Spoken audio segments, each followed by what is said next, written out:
outside. You in the crib, but the boy outside. I get it on outside. From the dusk to the dawn outside. So in the morning outside, I'm catching wreck when they throwing outside. Cause it's a war outside. My sword drawn outside. This Excalibur, you glad to be on outside. Cause it's a war outside. I get it on outside. You in the crib, but the boy outside. I get it on outside. That's a definite. Cannonball, wrecking shit. Excellent. Rhyme Barack Obama like the president. I remain strong. King Kong with the prevalence. I show you exactly what we do. That's how I represent. Hardcore, heaven sent. Chain on, hella bit. Throwing all black when they spot me like the leopard brick. Oh, I got the braids in. Shades on. Made men. Cause we put in work. I stop the earth until it caves in. Walk strong, talk heavy, hold my own. You rock solid when we bout to leave the sword and stone. Nigga, we warriors. Hardcore, tracking the pride. And let the Hebrew speak, nigga. General highs. And we talk super heavy, nigga. That's a surprise. With all scripture, street talk, word to Captain the Kai. Nigga, we blazing.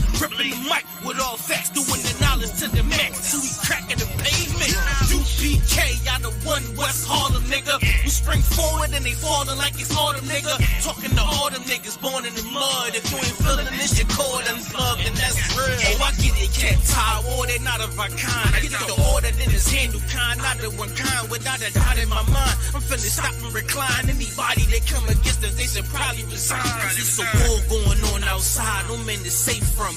I hear these niggas throwing shots, but can they take some? Christ says, sell out your garments to get a sword now. I'ma go and sell off these polos to get a 4 pound. Damn sure ain't started the war, but I'ma end it. Cause the spiritual war could turn carnal any minute. I remember riding back in the days, window was tinted. But Salaki, I'm done with that carnal shit, I repented. And they bomb-proof the booth every time I'm about to go win it. You ain't know this shit, I live for this truth and I'ma defend it. And I get my second wind just as soon these niggas get winded. It's a war going on outside. I'm jumping in it. It's a war going on outside. You in the crib, but the boy outside. I get it on outside. From the dusk to the dawn outside. So in the morning outside, I'm catching wreck when they drawing outside. Cause it's a war outside. My sword drawn outside. This Excalibur, you glad to be on outside. Cause it's a war outside. I get it on outside. You in the crib, but the boy outside. I get it on outside. Nobody's safe, it's a war out here. If you pussy in the streets, you a whore out here. See me all suited up in my fallout gear. 762, flip your fucking car out here. Come on, no burner, I still break your jaw out here. No fear, if you scared, get a motherfucking pit. Or sit up in the church, you a motherfucking bitch. I give you in the verse what I give you in a clip. It's 32 rounds of fire, it never quit. Never. A lot of fuckery going down, so what's the purpose? Sick of hanging around these clowns, get out the circus. If you cross that line, then you get lit up. The worst is all black hearses, tinted with black curtains. Docs on site with medics and mad nurses. Leave us out your verses. Better. You don't want that kind of war, ready for that bullshit. Kinda like a matador. Get this kind of focus, you gon' need some Adderall. Something just to lock you in behind them padded walls. They say I got some screws loose, and that's true. Don't let me let them wolves through like it's a full moon. It's like I transform the booth to a war room. Come up with a strategy, maximizing your casualties. Courage of King David, battling like the Maccabees. Find out who you think that nigga, walk to him casually. Then proceed to bar his life away rapidly. Take a knee for your majesty, take it, they hate it savagely. I try leaving rap alone, but I guess that this had to be. Keep you grounded like gravity, in the field, but it's amity. Horror, I seen calamity, scar you up for my family. Mumble rappers be mad at me, fuck them up in they faculty. They words sweet, sit in they mouth and causing cavities. Yeah, it's a war, but none of you suckers worry. None of war going on outside. You in the crib, but the boy outside. I get it on outside. From the dusk to the dawn outside. So in the morning outside, I'm catching wreck when they drawing outside. Cause it's a war outside. My sword drawn outside. This Excalibur, you glad to be on outside. Cause it's a war outside. I get it on outside. You in the crib, but the boy outside. I get it on outside. Yeah, we get it on outside. We out here, man. The fuck y'all niggas doing, man? I'm gonna show you how we get it done. Hardcore. It's how we represent. Boots on. Shades on. Braids in. Froze out. All black. No man safe from. Looking in the barrel of a 12-gauge Magnum.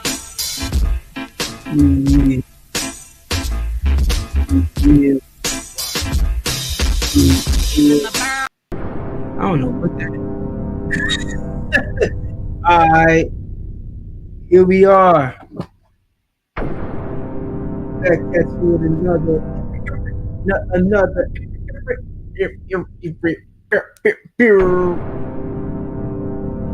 So, as usual, thought Weezy the Prince, Saab the Worker. Lame as hell. That was a lame ass nickname.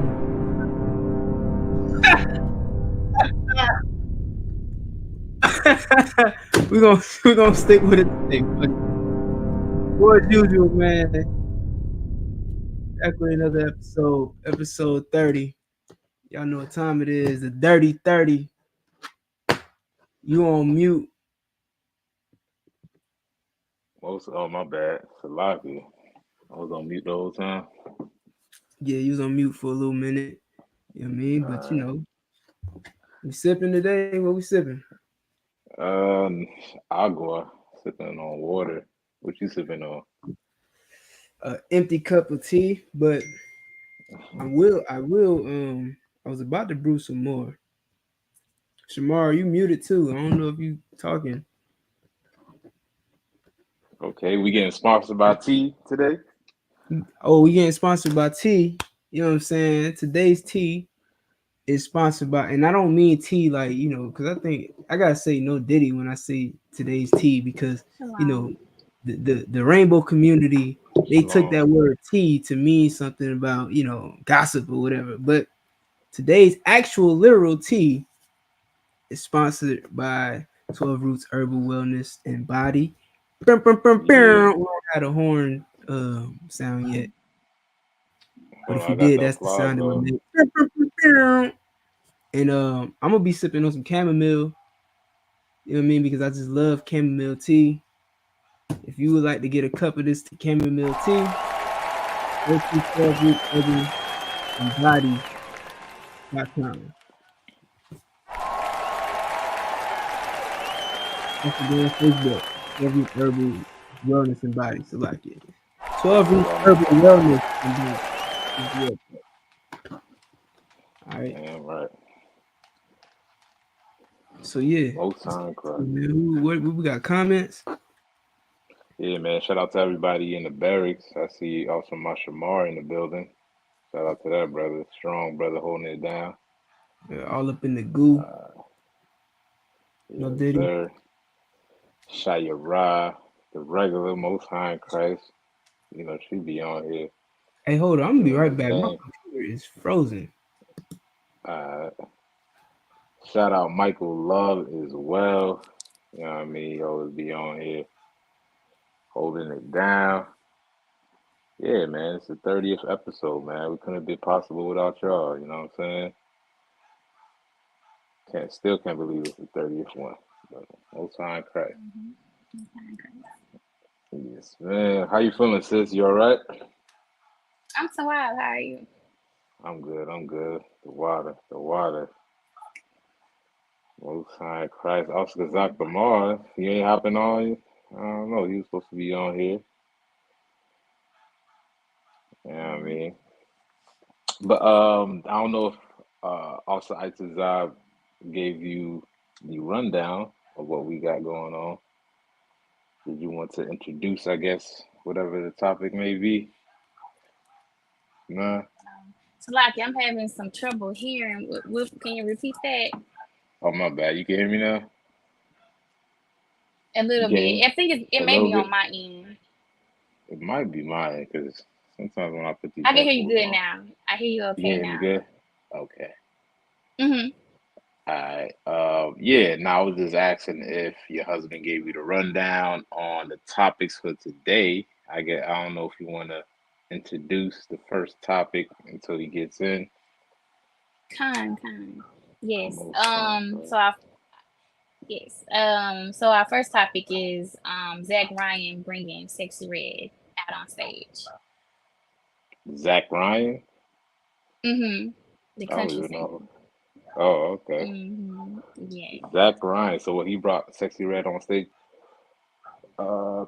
What I do want to talk about in regards to Sexy Red, I just seen a video, man. If Like Cesar was on, I know he could be able to pull it up. But I seen a video about this sister, man. I know she just dropped a tape or whatnot, but she was on, I guess, a podcast with Lil Yachty. I know everybody pretty Mhm. familiar with who Lil Yachty is. Hey, there you go. Strong palm in the building. Shalom, Lord Christ, sir. Shalom, Hey, okay. shalom, Lord Christ. Yes, sir. Yes, sir. Shalom, Lord Christ. Right on Sis. time. Right on Shalom, time. okay, sir. Hey, my Shamar might be available to for the other topic when we get to the other topic, Most High in Christ. the one that Yeah, the I posted the stream link. named after. Yeah, All I right, posted the cool. link in the chat. So whenever you're ready, you can hop on. Most Most High in High Christ. I'm Christ. sure he can hop on right now if you want to. Whenever you're ready.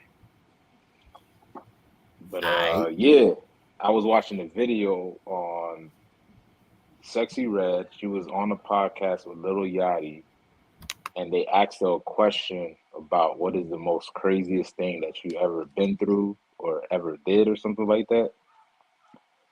And her response was something that they definitely was not anticipating.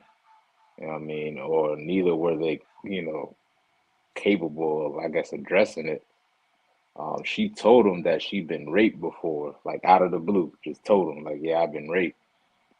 And it got quiet a little Mhm. bit during the podcast, and they started looking at each other, Lil Yachty and his other host, and they just started laughing. You know what I mean? They were laughing and saying, "Well, is there anything else that you want to say? Anything else that's crazy?"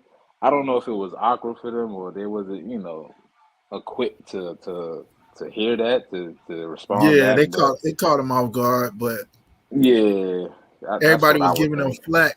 Mhm. They was giving them Hmm. flack for laughing, right? Right, That's what you're right. talking about. Yeah, Yeah, kind of, crazy. yeah, yeah. Everybody was, giving them slack for laughing, which was kind of, disheartening to see. You know what I mean? But also Zach said, I think it just caught them off guard, so they didn't really know how to respond to it. But yet and all, it still tells a lot, you know, about the behavior of Sexy Red. Like it tells a lot about this sister. You know what I mean? It would have been cool if she could have, went in depth more about her story so more people can understand her on why Mhm. she, moved the way she moves today.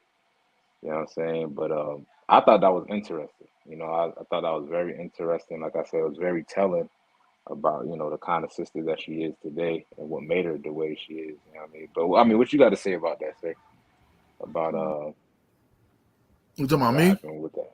Yeah, that interview. I think I think it's crazy how, right, if you find everybody that's doing something and you think it's extremely weird, if you check why they doing it, it's something traumatic that happened in their life that they ain't never dealt with. You know what I'm Mm, saying? Everybody look at Sexy Red like, dang, is she Yo, extreme on one side?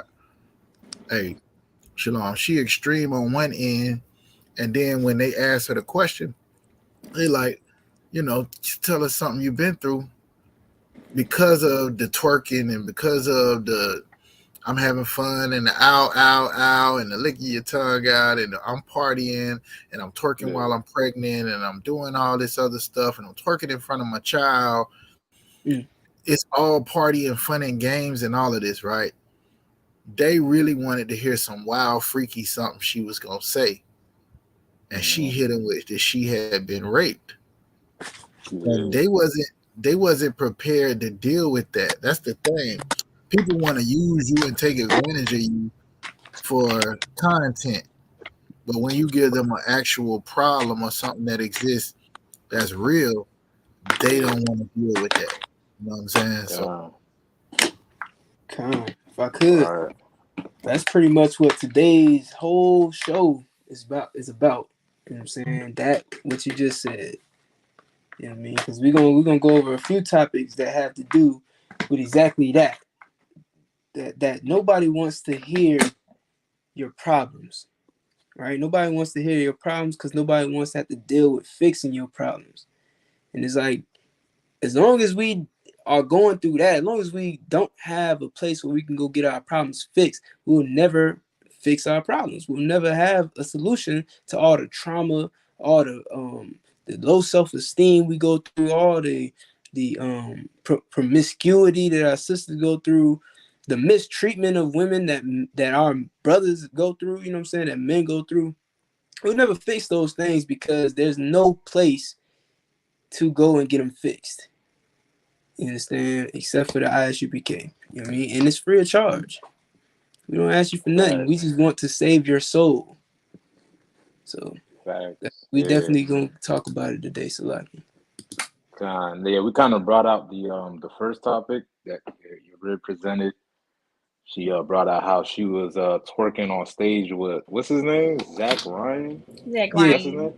name? Zach Hmm. Ryan, kind of country star singer.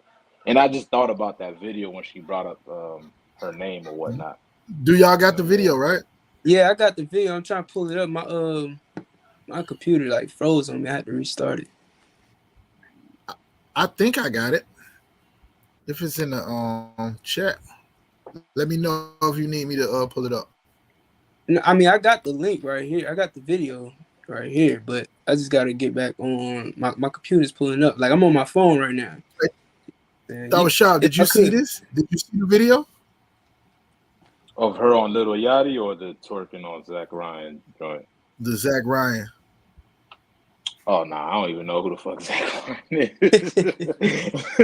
But Can we can we I ain't make never me seen it. small? Yeah, I got you. To what? Yeah, make All right. Hold on, let me read Yeah, Michael man. I Love's seen comment. the video.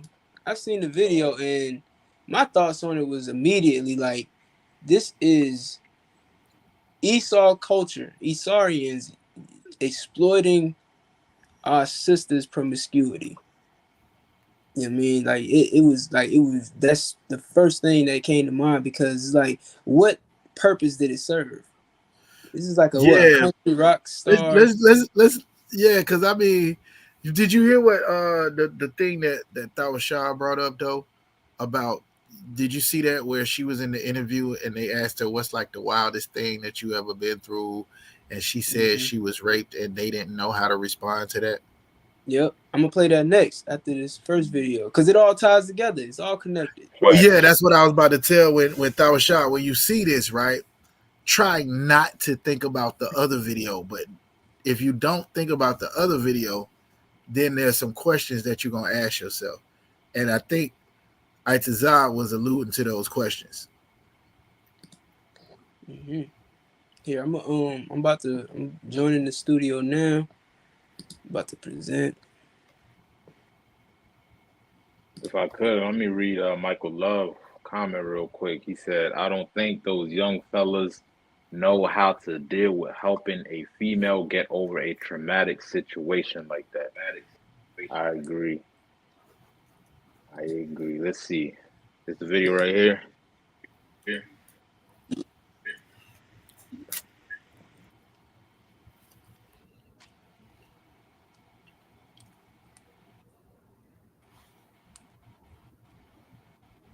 That's the biggest you can make it. I guess we waiting on I guess he's working on his technical. Yeah, no, Michael is right.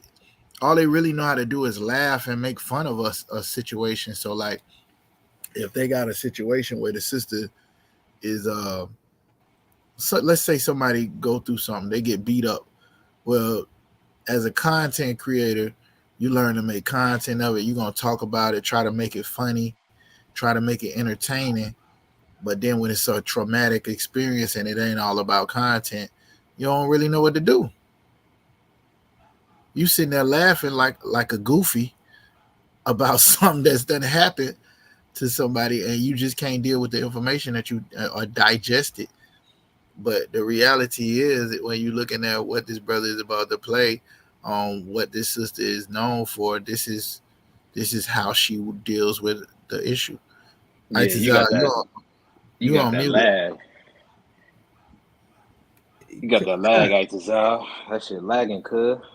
Oh, kind. Well, I know it's muted. I ain't want to get flagged for playing his music or something. But I'll play it. Shoot, we ain't monetized yet. Y'all heard that YouTube? We ain't monetized yet.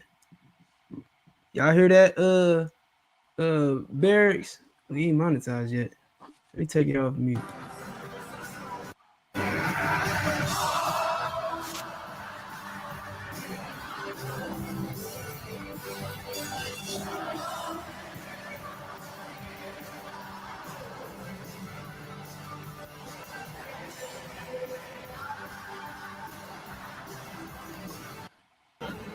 Yeah, that's right. Yikes. Yeah, play I that part. bet. Play that part. Play that Yeah, part. you should let Play it that part ride right out. there. So he playing the guitar.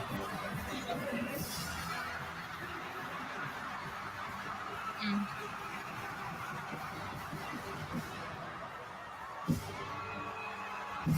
Random. Random as heck. Just It's random. not even a beat to twerk to. Exactly.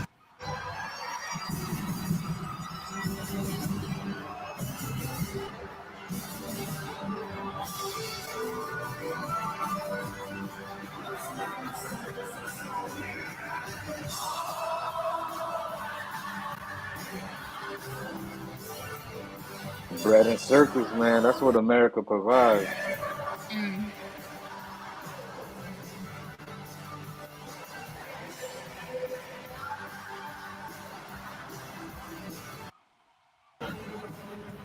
Kind if we caught it.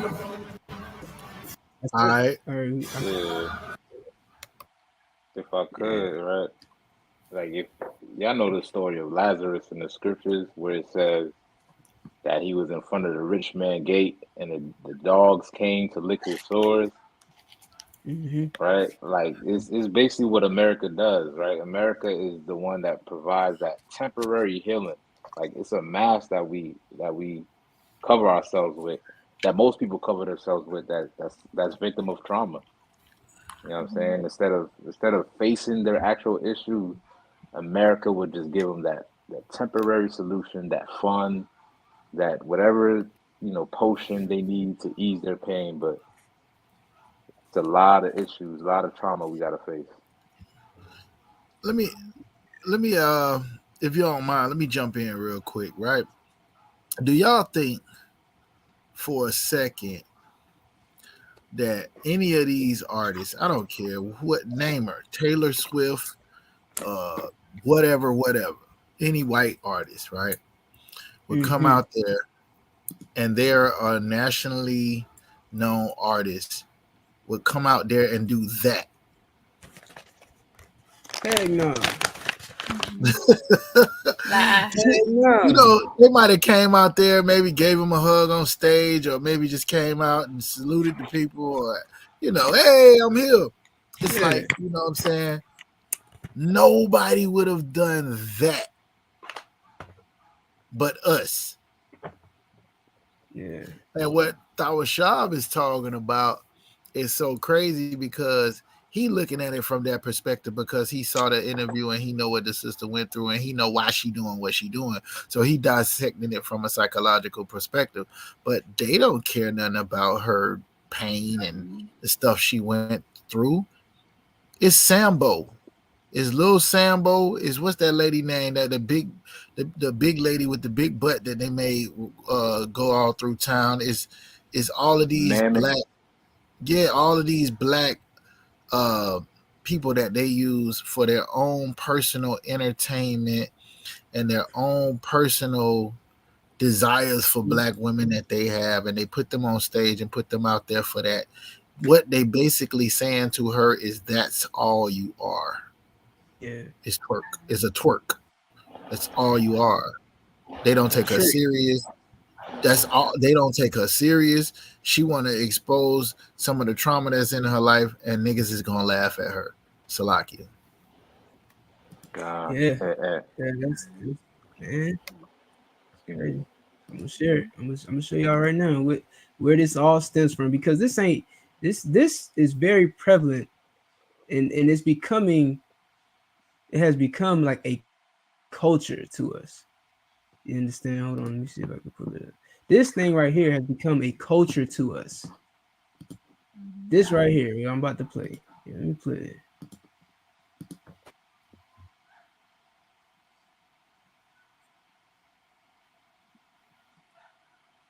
No sound mute. All right, 1 second. Bear with me.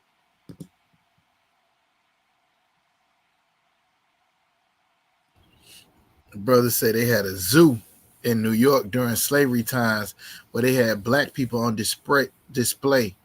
Mm. That's crazy. That's crazy. Same thing. Look at the monkeys. Look at the monkeys. Meanwhile, they're the ones with the tight lips. They the monkeys. Yeah. Why you laugh? Why you laugh? That's true. Yeah, kind Salakia, but if I may, it kind of puts you in the mind of when the Esau people used to make us dance for them, like at the parties and be entertainment and to embarrass us. That it puts you in the mind of like some coon type behavior. Don't bring her out on stage for their um, their laugh or whatever. That's what it reminded me of. Listen, they used to speaking of laughing, they used to make you, if you want to laugh, like if a black person wanted to laugh, they had like barrels along the sidewalk or whatever. You would stick your head inside the barrel if you wanted to laugh. If white people was around, you had to stick your head in the barrel if you wanted to laugh. Like, man, like Laughing barrel. the trauma, and people think that these things you could just make disappear by saying, "Oh, it happened in the past."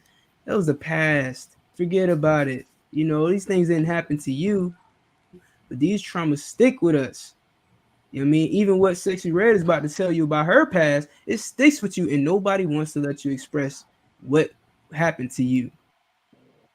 And that's how you keep the damn trauma going. That's how you make that trauma stick to every generation that comes after you, because nobody's allowed to talk about it.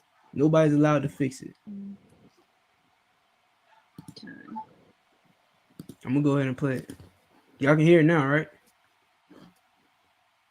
Oh wait, Nah. Crazy shit. Yeah, I hear now. I got raped before. I can hear it. That's the craziest thing Damn. that ever happened to me. straight up. Maybe something a little under that. Oh, yeah, no. Maybe something. Let's go Okay, back. I mean, yeah. I don't know, Maybe like, that comes at it. Maybe something. Shootout? There we go. That's Shootout. crazy. High speed? Yeah, that's Yes. more what we were thinking. Yeah. Yeah. That was crazy. Wait. You know what's worse than being in the shootout? You know what's worse than, matter of fact, you know what's worse than being great and being in the shootout? Both of those things. You know what's worse and what's crazier is that you could tell somebody that you got great, they laughed and make you talk about a different topic. That's crazy. That's trauma. That's the craziest thing. Sexy Red has gone through 3 crazy things, and she just displayed them in 30 seconds. Like, whoa. Not that. No. You can't go that far. Yeah. We ain't asking you for nothing real like that. Let's do like a shootout. Like a shootout is normal. Right. That's crazy. These both are traumatic things that happened in your life, but one got laughed at. Yeah, we'll talk about that. Let's talk about that. Let's not talk about your body being taken advantage of, and now 20 years later, 30 years later, however old she is, you're a goddamn sex demon on stage. Mm-hmm. You understand? Like your whole career is based off of you being promiscuous.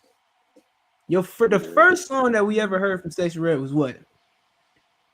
Her describing the color of her private parts. Mm-hmm. If that's not stemming from that trauma that she just explained, then I don't know what it is. Salakia, I just say that's actually, huh? Go ahead, you got it. No, I was gonna say that's actually like really devastating, like to watch. Like in that moment, you would think that she would be comforted or encouraged or something in that moment, revealing something so deep and traumatic, but instead she was laughed at by her brothers, basically. And that says a lot about our mentality as a people.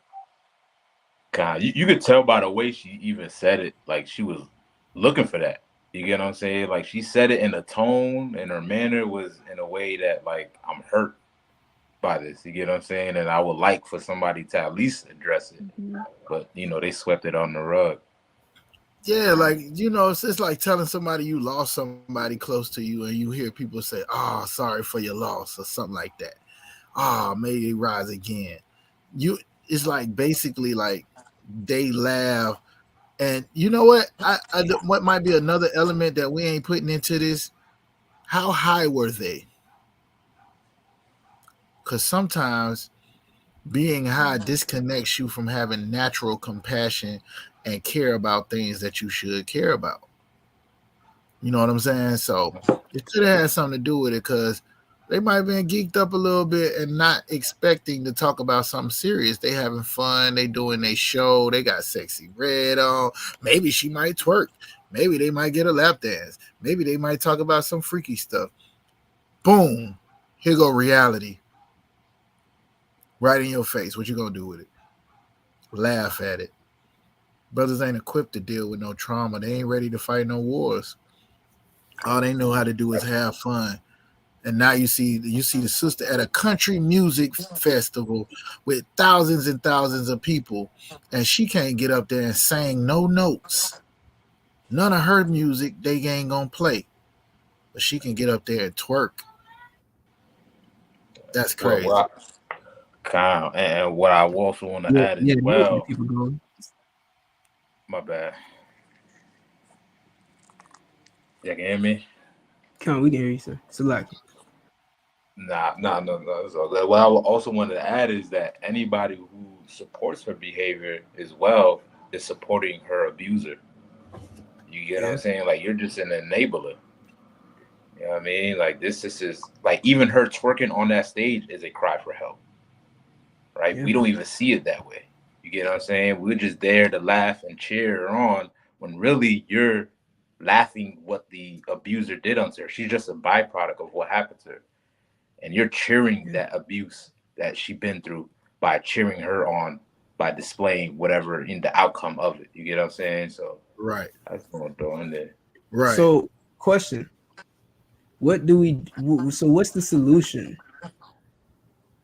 Like we just saw how she went on a platform where it's supposed to be a safe place. I want everybody to know that this right here, this platform that we created, myself, Strong Palm as well, Officer Thawashab, Officer Lapayad. You understand this platform we created? We created it to be a safe place to talk about the things that nobody else want to talk about. You understand, and actually come up with some solutions. So my question to the panel right now is, what would be the solution um to this, like to what we just saw in that interview? Oh man, that's a good question. Until I would say this, right? The first thing is we got to be there to protect our sisters. That's from day one. So nothing like that can happen. We got to raise better men.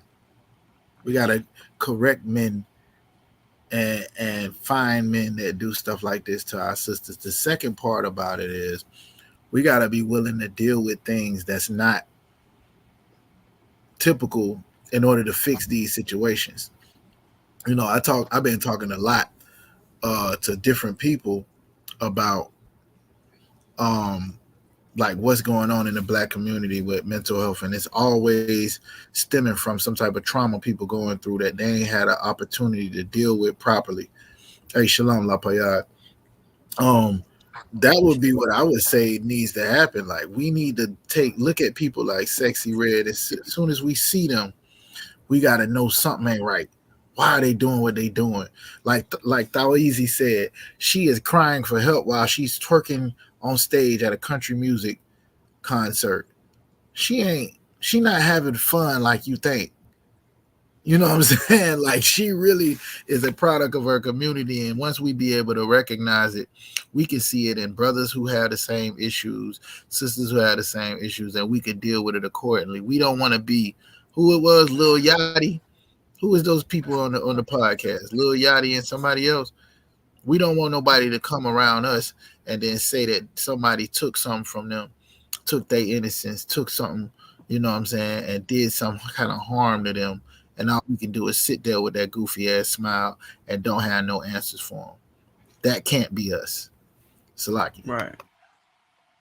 Damn right. Anybody else want to chime in? I'll let them You I asked think what's respond. that, the solution? yeah, what's the solution to what? All right, so we just watched the interview that Sexy Red did All right, so with Lil Yachty, and they asked her what's the craziest thing she ever been through, and the craziest thing that could come to mind in that moment without even thinking was her sexual abuse, her trauma being raped. You understand? And that was the first thing that came to mind. Of course, it's probably the most traumatic thing you could ever experience. And instead of dealing with that, the Lil Yachty and whoever the other guy was laughed at it and wanted her to pick a different crazy thing. Maybe not the craziest thing. What's the second craziest thing? So my question is, what is the solution to that? As far as like, dealing with trauma like that. Like, if you're gonna ask me a question about my trauma, how do we provide like a solution for things like what Sexy Red revealed to us? okay, so I'll say as far as a solution, right? I think something very practical. I think to a certain degree, a generation gets to the point where they just get hard headed, and it's really nothing that you can tell them because life got to show them, right? So on a practical level, I think at a certain age, like a Sexy Red or something like that, I think all we could do is continuously talk about how things should be. But I think practically, I think we have to start from scratch. I think at this point, the only thing we could do is preventative measures. The world is headed in that direction, and the Sexy Reds. Remember, there was a time where there was somebody called Little Kim, right? And eventually, at that point in time, we was like, nothing could get worse than Little Kim. Again, we still talking about trauma though, and solutions. We thought nothing could get worse than Little Kim, and then other women started to come out, and now we at like the Sexy Red era, right? So the world progressively is showing you that it gets worse, right? So at a certain point in time, we got to start at the root of it, which is what we was talking about before, I think last episode, but we're talking about in the family. That's the only way that the solution is going to take effect, right? They get on the UPK about men having multiple wives, but what he's actually doing in those settings, even if he has multiple wives and has multiple children, he's setting a foundation for society. At this point, we're so far gone. The only thing we can do is preventative measures at this point. Life got to teach a Sexy Red. She may come across a video, she may come across this podcast, but as far as the solutions, we got to get into the family structure and try to affect them when they're young and try to get them that at that point, because once they get up into that age of accountability and they making decisions like a Sexy Red and they've experienced trauma, is only life can really, and experiences can really bring them back to where we need to be able to speak to them. But long as people keep giving them that money, they'll never hear us. It's that gulf that's between us that's fixed. You know what I mean? So Yeah, right. Yeah. Well, Hey, if I I think could, man, if I real quick, Aitzabi, I'm gonna let you get in there. I'm gonna just say what you said, Lapayad, is I don't even know if you heard me. Was exactly what I was saying. Somebody got to be there to protect that sister from that person who did that to her in the first place. right. And then after that, we could try to fix those people who already went through it. Go ahead, Aitzabi. My bad.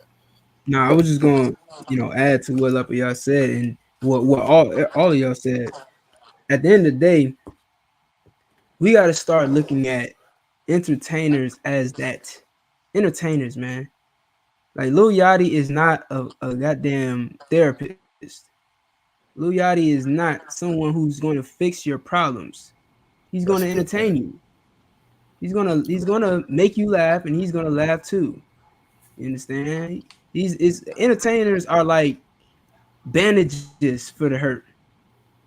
The ISUPK is the doctor for the hurt. We make you stop hurting for good. You understand? So at the end of the day, you need men who are going to fix you, not, you know, make you laugh it off, make you walk it off. You know what I'm saying? Put a band-aid on it. It, if I may, that makes me think of something too. Like even let's say she come across this podcast or come across any videos that we do talking about the situation, and she's wanting to start that process for herself. I don't know if y'all are able to touch on what is the process like for somebody that wants to heal. Like, because oftentimes people will be like, well, if you just pray to Jesus, by the time you wake up in the morning, you'll be brand new and healed. Right. Or if you rub these two Right. rocks together and say, you're a brand new person. So what is like, is it a process of time? What is it like within that process for somebody to heal? What they got to do? If I could throw a shot, right? The crazy part about it is getting some help is part of the process, right? But her therapist, which I know she has one, because most of our sisters have to have one from some type of traumatic experience they have. If you start asking around, most sisters have to go talk to somebody because of whatever the hell. Now, her therapist is never going to tell her to stop twerking because that's going to cut off their money. You get what I'm saying? So she can't really heal because everybody around her, they have allowed her to use her acting out and the things that she do that's screaming for help. They have rewarded it by paying her to do it. You get what I'm saying? It's just like who was that said that? Was that the sister Shamar I can't remember. Was saying the first thing we heard from her was her this is pink and her this is brown, and that's what she's known for. Mm-hmm. La Payade, I don't know if you've seen the joint about the country music. You seen her at the country music spot twerking. Do you think they would have did any of them white girls and they be going crazy? One of them shave all their head off. They doing all this other stuff. Do you think they would have just brought them out there just to do that? No white entertainer they would have did that. I don't care. Dolly Parton, all of them that was supposed to be sex symbols and all of that, they wasn't finna come out there and just shake their titties. They not gonna do that to them, but they'll do it to us. She really gonna have to separate from people who encourage that behavior that she was doing to cry out for help and realize they not gonna give her help and then go looking for it. That would be step one. Y'all can chime in. I just wanted to throw that out there. Nah, that fact, like I don't want to cut nobody off, but I just want to say, like, even within the process, like, let's say somebody outside of Sexy Red that may share the similar experiences as her, right? The healing process it's a bitter process, right? And it's not something that happens overnight. You get what I'm saying? But it's very, like also Kazak said, it's very important that you take the first step of acknowledging the trauma. You know what I mean? Acknowledging the triggers. You know what I'm saying? Which is a hard pill to swallow for most people. That's why they turn to twerking, doing drugs, or living a promiscuous lifestyle, because that trauma is too hard to bear. You get what I'm saying? So they try to escape from it. They try to find a avenue of escape. But acknowledging that trauma, acknowledging that hurt, that pain is a perfect first step in getting yourself healed. You know what I'm saying? And within that step, you gotta, like Officer Lapierre said, you gotta start from scratch. You know what I mean? You gotta literally be a brand new person. Whoever that person was that went through that situation, that person cannot be you anymore. Because if you allow that person to live, guess what? You gave your abuser the opportunity to say that he won or she won. You get what I'm saying? And by becoming brand new, you know what I'm saying, you can look back and be like, that person, whatever that person did to that person is dead now. You get what I'm saying? I'm a brand new person. I can start from there.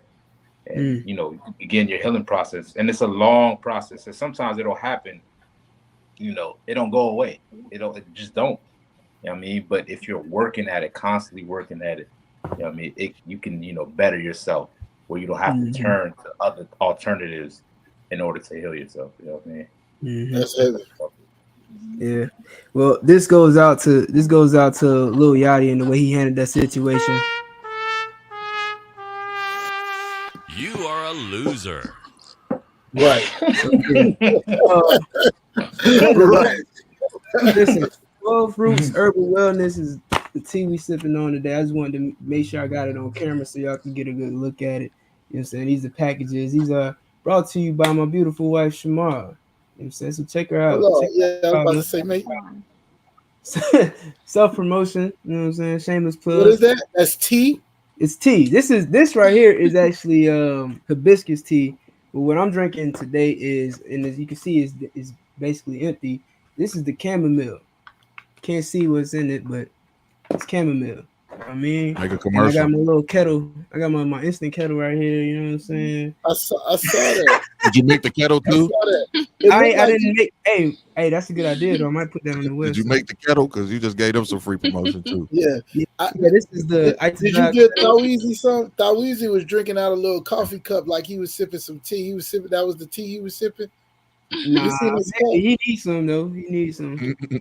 You could have ran with it. You could have just ran with it. Everybody's getting tea.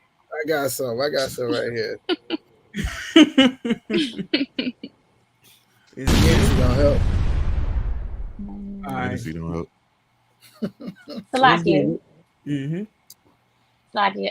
Just to touch on lastly about the sex red topic.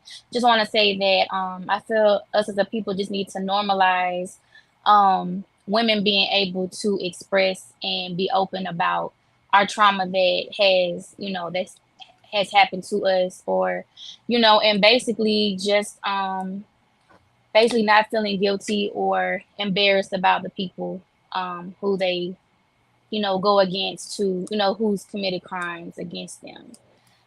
Speaking of crimes, that brings us to our next topic, and that is Trump getting found guilty on 34 counts felonies. Good night. 34 counts of felonies. That is unheard of. 34 times felony. I don't know if y'all ever heard they say that Bill Clinton was the first black president, and they saying that Donald Trump is the first nigga president. Damn! Yo! Good night. Wow. Niggas be wildin', bro. That's crazy. That is crazy. So listen, man, Donald Trump got 34 felonies. And is it surprising? No. Why? Because these are the biggest criminals on the face of the earth. But here's the problem, right? Is he going to be punished for? Is he going to get any stipulations for all of these felonies, man? Heck no. Y'all want to, let me read this. First of all, let me read this headline. It says, PolitiFact, Florida. Can Trump still run for president or vote as a felon? Well, let's go find out. It says, can Trump still run for president after his conviction? Yes. Wow. The U.S. Constitution upholds the principle that voters decide who should represent them, and its qualifications are limited to natural-born citizenship, age 35 by inauguration day, and residency in the United States 14 years. So, long story short, a criminal can be your president if you so choose to have a criminal as a president. But criminal can't get a job if he's black. Criminal can't, he can't vote. It does something. You get one felony as a black man, and you can't even vote. But a white man can get 34 felonies and be the leader of the country. That's crazy. That's crazy. I want to study the felonies. What'd you say? I want to study the felonies. You want to study them? Yeah, I want to study the felonies because I'm wondering if it's like one of those things where Trump was using the United States system against them, and so they don't like it. and so they gonna, give him some felonies to try to make him not be president. Yeah, but they can't not make him president because Yeah, apparently, that's even what if you're a I was felon, reading. you can be a president. But here's the thing, though. Yeah, they But you can't may vote. not. They can't stop him from being the president, but they can sway the public's opinion. Yeah, but the That's public's the all part. in. Guess what? That's the part. It's gonna be like a Guess what? redemption party More now. people want him to vote to be president That's because right. he's a felon. That's right. Well, that's what All they the telling fellas, us. all the That's what they fellas want telling him us. to. That's what Right. they're telling us. Right. I'm just saying. I don't know if that's to be true. Like niggas is really lining up because he about to be a felon. I don't know, but I'll take y'all word for it. Hey, I'm gonna tell you like this, Salagia. I work at a liquor store. That's my slavery, and they will not hire you if you have a felony. This is a store. You're not making no major type of money, none of that. But this is also a job that will not hire a felon. So the people that come in and they try to get a job and I have to turn them down because one of the questionnaires I have to ask before I can hire somebody is, we do a background check. Would you be able to pass a background check? If they say no, I can say, nah, you can't work here at this liquor store, but you can go run for president. That's hilarious. You may not be able to work at the liquor store. No run for president. Don't Well, feel they no said you kind can of do way whatever you about want. it. Yeah. Yeah. Might as well go for the top spot. Shit. Yeah. Right. Don't be a criminal. Be the best criminal. Right. Why settle here? Go for the top. Yeah, be president. So do you like it? But that just highlights the point that America was founded by criminals for criminals. That's it. You know what I mean? This ain't the place of justice. No matter how much they try to push that whole justice bullcrap, real innocent people never get justice. The criminals get put on a pedestal, and all of your problems get pushed to the back, like Sexy Red. You know what I mean? As long as we can make money off of you, you can live whatever life you want to live, but you're gonna pay them taxes. You're gonna pay me, and I'm never gonna pay taxes. Donald Trump is never gonna pay taxes, but you better pay taxes. They trying to one more thing too. They're trying to outlaw guns. Like they don't want. Basically, they're trying to put a mandate on guns to where they get a law that says you can't carry a gun. But guess what? The only ones that are not going to carry a gun are people who actually obey the law. Criminals are going to carry their guns, just like all those criminals that raided the Capitol building. It's a lot. Now, what I was just going to say. Oh, go ahead. I was gonna say, would anybody be opposed to Trump being president? Everybody wants him to win. It got real I'm quiet. asking the panel. It got real quiet. I was opposed till he got them 34 felonies. Now he a nigga. All for it. Yeah. You ain't black if you don't vote for him now. You ain't a nigga if you don't vote for him now. Right. That brings me to something else. Look, let me share this video with y'all, because I don't know if y'all remember a while like shortly ago, very recent. You know what I'm saying? Trump got on the panel and said some wild stuff. I'm gonna play it for you. Go ahead. What's up? No, I was just gonna say it's crazy how I've been talking to people, right? You just talk to people in public, and this might be a good interview. What you was just saying, when if we doing interviews on the streets, maybe we can get this to Shiratas out to formulate a question. It's crazy how nobody, and I mean nobody, who knows about these 34 plus convictions. He ain't indicted no more. He's convicted. 34-time felon. 34, let me say it again.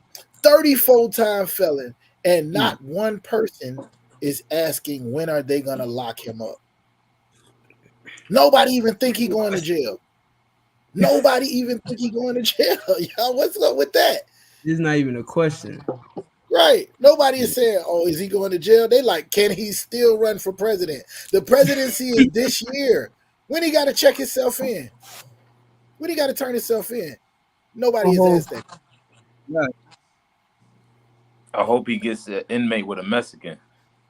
The Mexican Whoop his cartel. Check this video out. So he can show them. He can show them if they grapers. My bad. Ahead of South Here, look, check Carolina's this out. Republican primary. And this was his pitch to black people. I got indicted a second time and a third time and a fourth time. And a lot of people said that that's why the black people like me, because they have been hurt so badly and discriminated against. And they actually viewed me as I'm being discriminated against. It's been pretty amazing. I'm being indicted for you, the American people. I'm being indicted for you, the black population. Oh, and if that weren't enough, he had That to nigga add Trump this. basically said he died for our sins. Oh, Yeah. That nigga wild. What? Wait a minute. Trump said I died for y'all sins. Yeah. He said, I'm being indicted for you.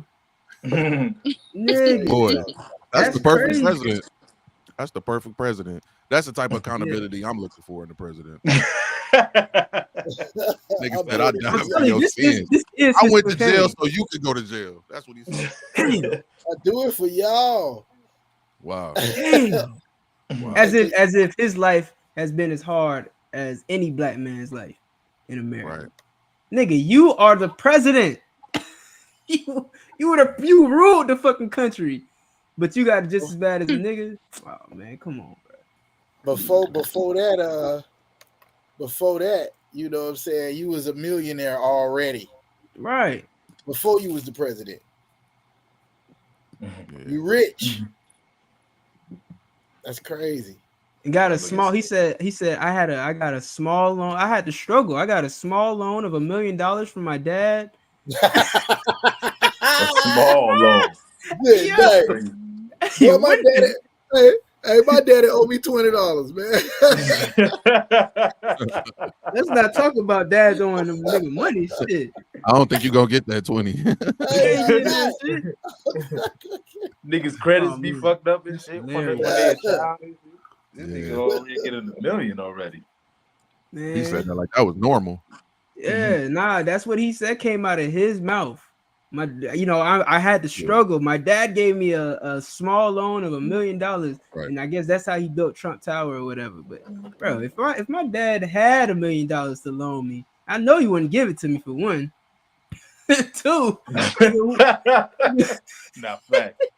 Nah, listen, that's another segment that we gotta talk about. If my dad would have gave me $1 million, I wouldn't know what to do with it. Niggas don't pass down the inheritance for nothing. And that's outside of inheritance. That's not like this is money being handed down to him because of a will and testament. But this man just got a loan of $1 million. Like, yeah, here you go. Let me see what you can do with it. Man, come on, bro. That's crazy. That nigga said the black people. He called niggas the black people. Perfect president, man. Perfect president. Hey, Trump 2024, nigga. Man, I don't know why you want anything else. Why are we looking for anybody else to run this country? Biden, listen. The vote is in. Joe Biden. Hey, if I could, on what he's saying, like the president being Donald Trump is better for Lil Yachty and that other dude's podcast because now they got content. Yeah. Instead of it being sad and we talking about all the bad things, I'm sure he'll keep us entertained for the next 4 years while the earth grinds its way back into World War III and oblivion and a depression and all of that. We'll have something very entertaining to watch on TV. Maybe Sexy Red will dance at the inauguration. Just maybe. That's definitely gonna happen. She definitely gonna dance. She gonna strip at the inauguration. We gonna see her again. I'm trying to tell you. What I do want to say, She gonna be like my president pink, but my booty hole brown. Pause. Oh man. Man. Good night. Wow. My president pink.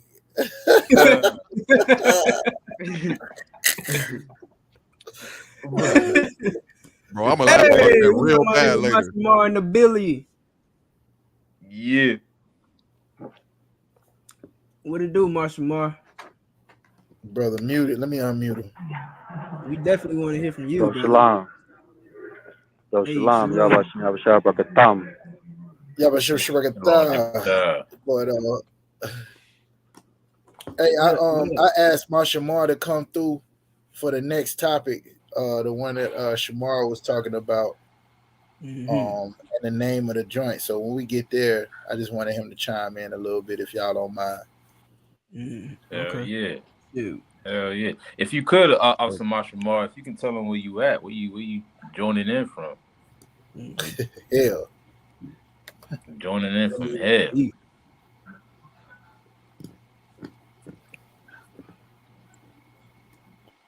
I'm having trouble hearing. No, he not. He muted. Hello. Can you hear me now? We can hear you. Hey, Salaka. All right. Well, I'm tuning in from biblical hell, the belly of the beast, literally. Damn right, man. That was a Lil Yachty response to that too. Yeah. Nigga like, applauded it. Yeah, like, yeah. Like what? Niggas applauded that shit. That was nice. That was like what? Nah, for real. That's that. Like the brother is calling from out of a prison cell. You understand why? Because this is the type of conversation that needs to be had. This brother has experienced the system of oppression. You understand, from behind bars, and you correct me if I'm wrong, Mashamar, man. Like,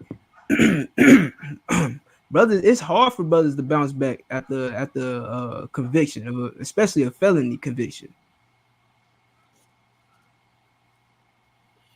Yeah. Oh, Colonel Khan. That's there's no mistake in what you just said. That's absolutely correct, man.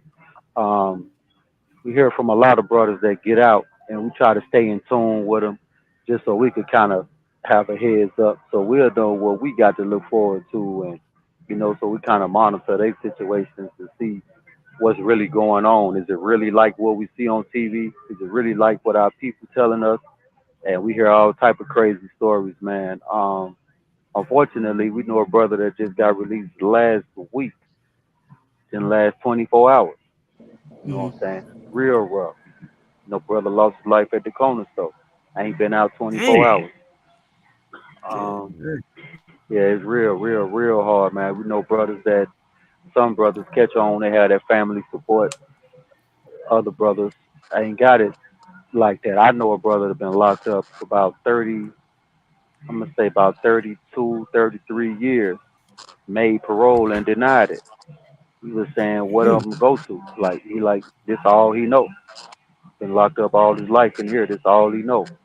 And unfortunately, that's a lot of brother situation. Like, you don't know where the nearest store is at. Typically the environment change every 5 years. Picture 10, 15, or 20 trying to just blend in with everybody else. You're gonna be lost. Right. Yeah. It's a rough situation. Yeah, that's heavy. Shit, well, we can go into the next topic right now. Yeah, let's dive right into it. Shamar, you want to introduce the topic? If you having technical difficulties. Hey, Shalaka, Can you repeat that? you talking about her, Shalaka? Yeah, Shamara. Yeah, you'll bring us to the next topic.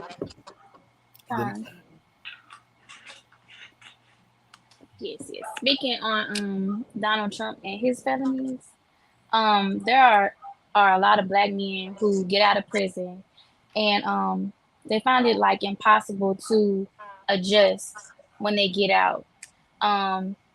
So let me see. And like finding their purpose. That's the place. Finding their purpose. Yeah, that's Can y'all hear me? huge. I can't really Yeah, we can hear you. Yeah, the water. That's huge. That's huge.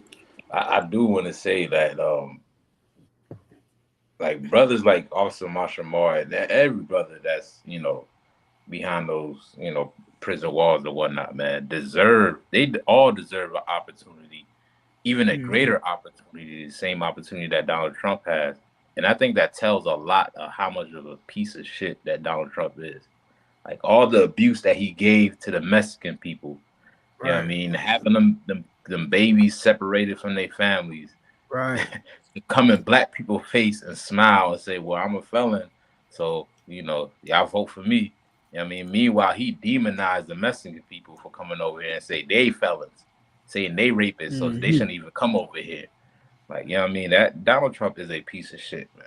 You know what I mean? I'm right. I wouldn't have said no better myself.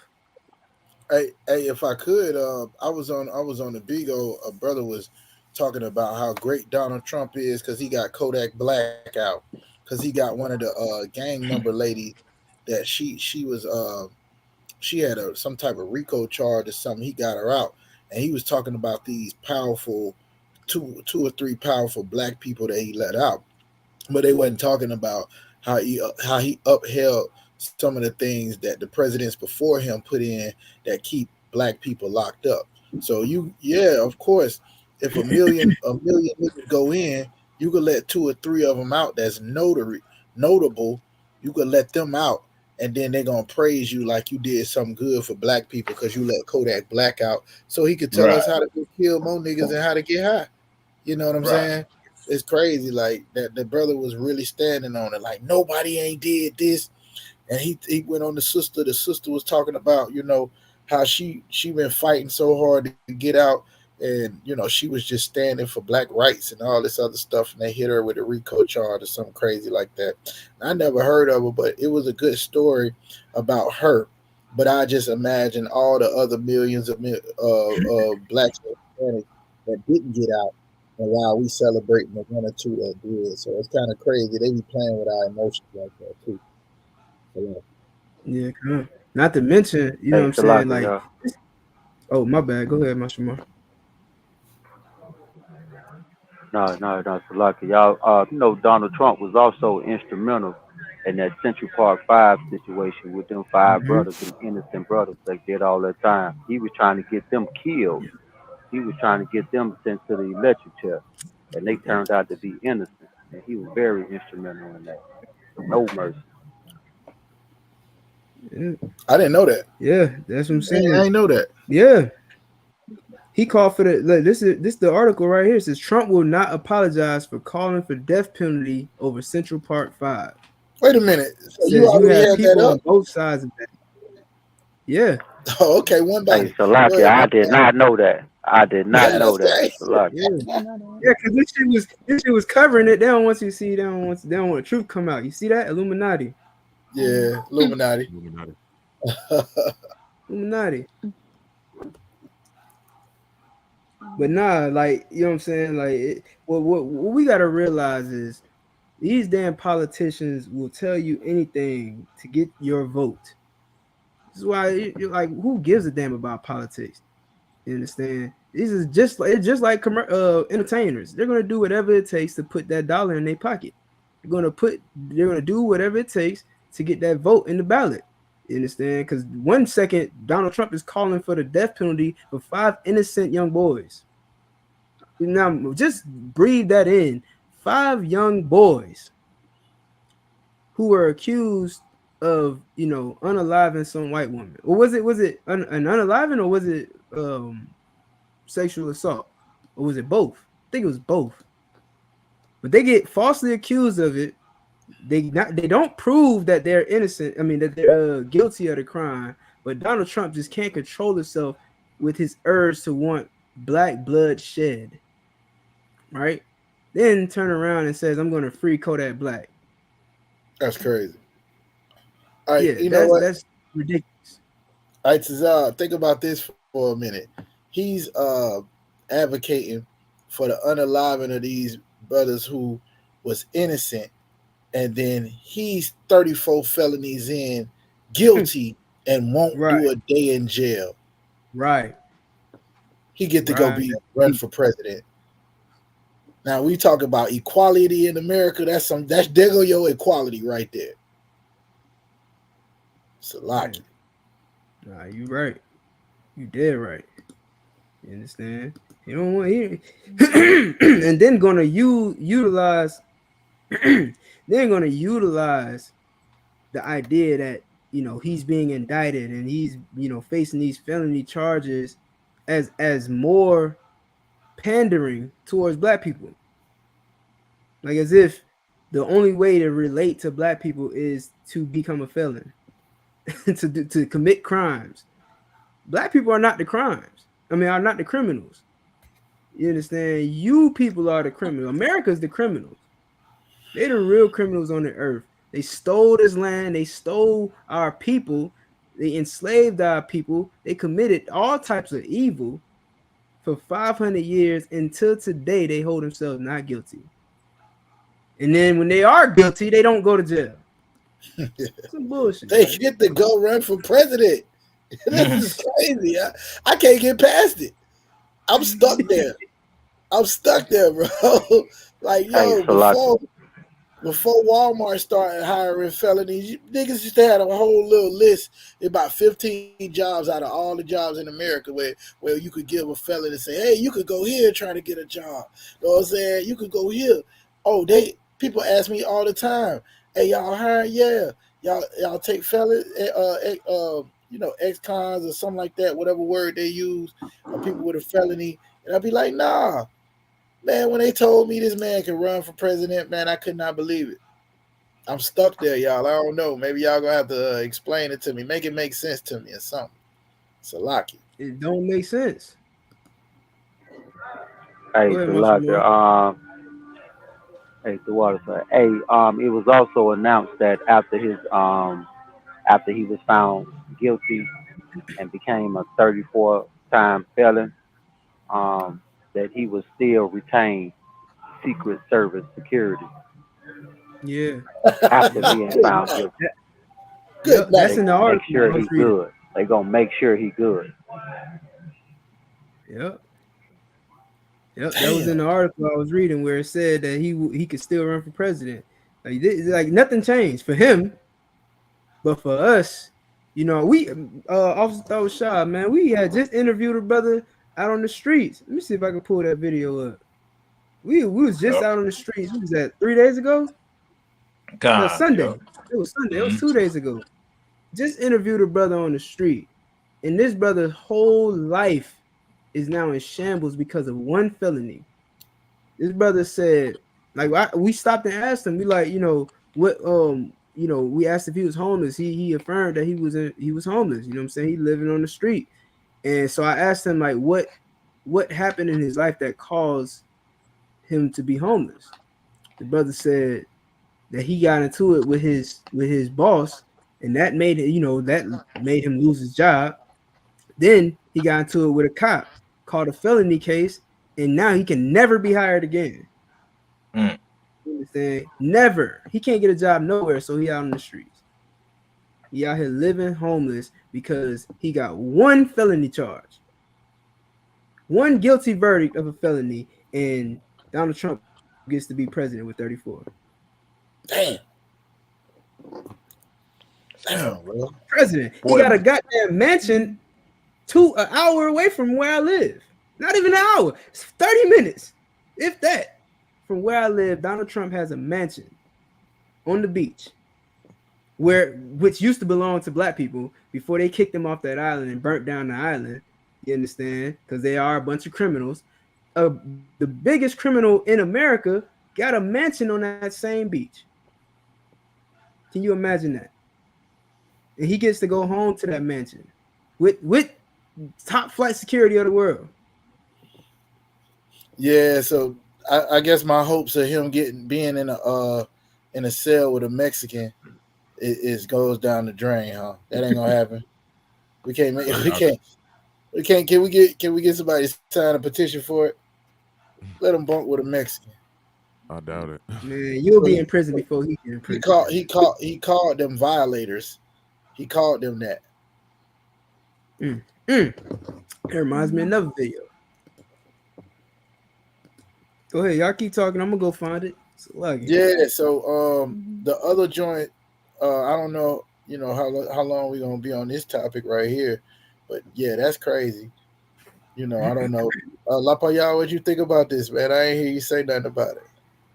I mean, everything y'all was saying was, you know, things we've been taught, and just right on point with what we were saying. I did want to say that because he alluded to it when he started talking about it being America, because I know we was talking about Trump, but Trump is just the embodiment of America, realistically. You know what I mean? So our brothers and sisters that's locked up, and then when they come out, and the system is set up in a way to keep them going back. Realistically, it's like they didn't made an investment in them, so they got to keep them to keep pushing their backs up against the wall. No real rehabilitation or anything like that. And then when they do come out, the amount of time that they get when they come out, they institutionalize. It's hard for them to integrate back into society, and America knows that. America understands that. They're not, these are the people that give you your universities and your therapists and your psychologists. So they're not dumb to what's happening to us. They're not stupid or ignorant of the fact. They just understand that that's what they're going to use to try to keep this hamster wheel going. You understand what I'm saying? So America is the criminal. You just reminded me of I was talking to my uncle, and he in a correctional facility. He been there for about 13 years, and he was telling me about some of the so-called opportunities that they give you. He was like, "Yeah, you got this. You could go to this college." He named the college. I don't know what the name of it, but he was like, "That's 5 people, maybe 5 people out of each prison. It'd be like 20, 30 people out of the 5, 6 prisons in the state that he's in get to go there. And then they got like some kind of law program, something like that. You might get 5, and then they give you a so-called uh, I don't know what to call that program when you get out to help you readjust. And we was talking on this panel on Bigo. This is why I asked my uncle about this, and he was saying like these programs, they supposed to help you, right? They supposed to help you, but they don't care. He was like, they'll have this class, right? The instructor might not show up. Everybody sitting in there, they get to get out, which is cool. They get to get out for a minute to go to the class. The instructor don't show up. You never learn that. You're never able to pass the test. You know what I'm saying? I believe he told me. I believe he told me he was making like 14 cents a day. Is that accurate, Mashamar? About 14 cents a day or hour or something like a less than $1 a day. Hey, For Salaka made they just instituted that where I'm at, and I think we get like eight cent a day. It's like 8 cent a day. Make working. like $25 a month, right, for working. Y'all For hear working. that? It's crazy. This is your rehabilitation program. This is your help. This is your help. We're gonna allow you to make $25 a month. That's crazy. It is crazy. If I It's could, I got Salaka. this. The whole. No, Salaka, go ahead, sir. No, you got it. You got it. Shit, you our guest, man. I'm gonna definitely yield to Yeah. you. Yeah, I just wanted to explain like the whole dynamic of Falafel Yard was explaining. He was right on the money with it, and like how it go. Like it's kind of crazy to where it's like most people can't even identify 20 people. I could say 50 people that you know. Everybody usually operate in a small circle on a daily basis, not including family members. I mean people that you directly encounter on a daily basis. Might be 10, 15 people outside of the workspace, whatever, something like that. You got your, but you come to an institution like this, you might be surrounded by any day, any given day, 150 people on a regular basis. You gonna pass 25 people just going to the microwave or to the shower or to the toilet, anything. You know, the we don't have the luxury of dialing 911 whenever there's a discrepancy amongst the guys. So we got to be the lawmakers and the senators and the mayors and the you know what I'm saying. We got to come up with our own rules of how we live and survive around each other. So so when it comes to that right there, you can imagine the amount of situations that take place that can't be prevented. Because you got a lot of people that understand how ugly these situations can get, and they just try to come in here, stay out the way, do their time, and make it back to their family safe if they can. But other situations, like when something happens, only time we see the officers is when it's over and they come clean the mess up. You might go on lockdown for a couple of days or whatever, but the damage is done by the time they show up. So you got to be extra careful and extra mindful of the paths that you cross, and you know, you might slip one time on saying excuse me, being too comfortable with somebody, and this might be the day that this guy just got that bad news when he called home. His brother just got unalived or whatever just happened from the phone, and now here we go. It's a situation you didn't intend on having no issue, but it's kind of hard to. You can't just avoid it, but you can kind of minimize it by coming up with a routine that would, what I'm saying, minimize the amount of interaction you have with people and all that. And that's kind of crazy. Watching everybody, every little thing, because every single individual in this environment matters. It counts. And anybody, it can go up at any given time, any day. So when you get out and you try to go into society and you done adjusted yourself to live your life every day, all day. You ain't got the time to be working about no bills. Everything is business. Ain't no such thing as you going to work, you clocking in. Okay, I only got to deal with these people for 8 hours. I come home and now everything changes. I would no 24/7, all day, every day. You gotta be in this mode right here. So imagine you just like they come to you one day after 15, 20 years and just say, okay, time up. Now you got to go. No opportunity to adjust, no nothing. And you still in this mind frame. You can't change overnight. So when you go out there and you see these people, every crowd of people that you see, you don't adjusted yourself to looking at every crowd you see as a potential disaster. So you're like, I wonder what they doing in their head. What they doing over there? I don't know. They moving funny over there, man. Or you might go to a corner store and you might see a crowd of people. They just out minding their business, and you done been adjusting yourself to watch everybody, watch everything. If somebody bump into you, don't let them play you for no punk now, because now the next person gonna do it. So you got trained behavior in your mind on how to react to certain situations, how to look at these people, how to do this, and that's a recipe for disaster, man. And like, there's little to no programs to walk uh, a person that's re-entering back into society on how to readjust themselves to adapt to what's going on around them without looking like a fish out of the water. Because like that could be, and then let's just say you in an area where the influence is kind of strong, where you didn't come from no upscale area where it's easy to avoid uh, conflict, and you going right back to that area when you get out, because we ain't privileged, we ain't got to, you know what I'm saying? So you get right back out to that, and you can't just say, "Oh, nah, I ain't doing that no more." What other options do you think? There's nothing else. There's nothing else. So, um, yeah. So I kind of try to stay in tune every time I get some phone time. I reach out to the ISUPK man, Captain Zakar. You know what I'm saying? I reach out to him, get as much counsel as I can. You know what I'm saying? On like principles of morality, how to use brotherhood on how to avoid situations. I'm talking about according to the Bible. According to the Bible, like brotherhood according to the Bible. Like if I might have a extra noodle or something and I see a brother lacking, and I see he around there, I give the brother the noodle. I know how to eat. It got a little economy up in here too. You know what I'm saying? Just give me the same noodle back if you can, whatever. You know how it go.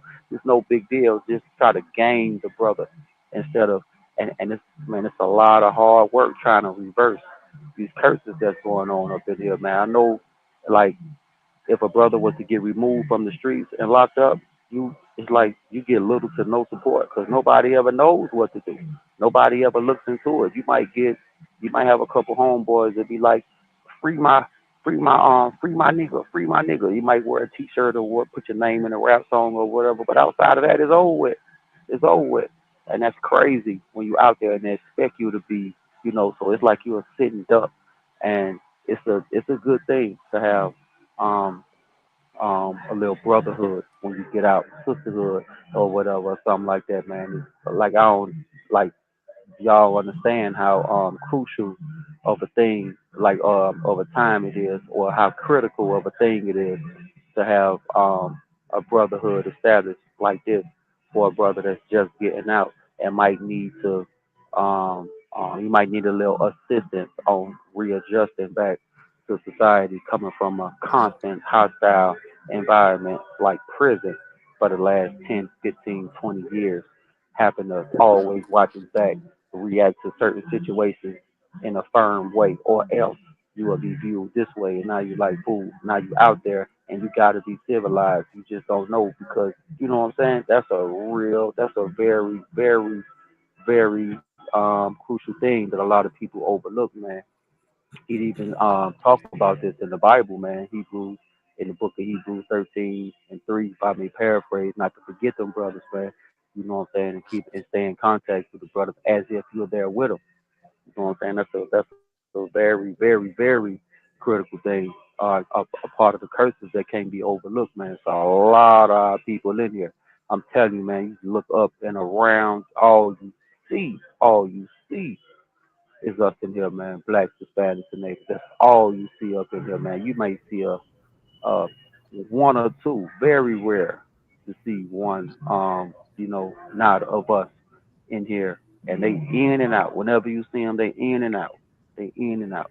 You know what I'm saying? So yeah, this is the water to y'all for even having a show that address these issues like this, man. Because more light need to get shed on this. Because it's like that's what push the brothers into them holes like that when they feel like nobody cares, and when they get out and they like, man, they feel like hopeless and lost and nobody trying to help them out. So they like, okay, well, I got to match society's energy. They don't care about me. I can't care about them. But I look like caring about people that don't care about me. Well, I got to get in this. I got to match their energy. Now I got to do something crazy. And there it go again. Either somebody going to lose their life or that brother going to go right back into that same environment. And we just got to break that cycle somehow, man. So, yeah, Hey, to y'all Salaki. for addressing this issue. Hey, Salaki, if I could, Itazal, Christ. on what he's saying, right?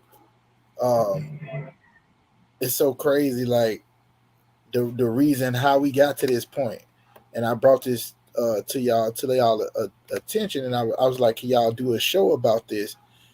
Because what happened is, we be on the Bigo, and a brother came and went on one of the panels, and he was basically, how Thawashab said, when Sexy Red is twerking, she is begging for help. She is trying to deal with some trauma. I often tell people, like, when you hear somebody say, I don't give a fuck, I don't give a, like, they begging for help. That's their way of begging for help. Like, they didn't ask for help and nobody helped them. So now they don't care. But they really care. Like, it's something wrong with a person that don't give a F. Y'all understand that, right? You're supposed to care about something. Whatever you're passionate about. Your family, your career, your children, whatever it is. When you don't give a F, that means you don't care about nothing. And the only way you get there is because you done lost hope. You know what I'm saying? So we talking to the brother, and the brother is saying, man, I don't know, what to do. I done got out, and this is all I know. The same way Marshall Mar was just going into it. And he's on a panel full of people that was talking about the Bible. That's what we was in there doing. Talking about the Bible. And then when he present the problem, ain't nobody got no solution. They really want to get him off the stage so they can go back to talking about the Bible. Damn. And I'm like, where you at, bro? He like, oh, I'm in Orlando. First thing, I'm like, oh, man, all he got to do is meet Thawashab. He meets Thawashab. Now he's good. There's a chance. This brother got a chance.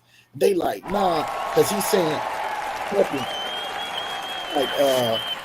like, man, he's like, he talking, but he keeps saying, no, I'm saying, no, I'm saying. He like, and I'm like, bro, he's like, what should I do?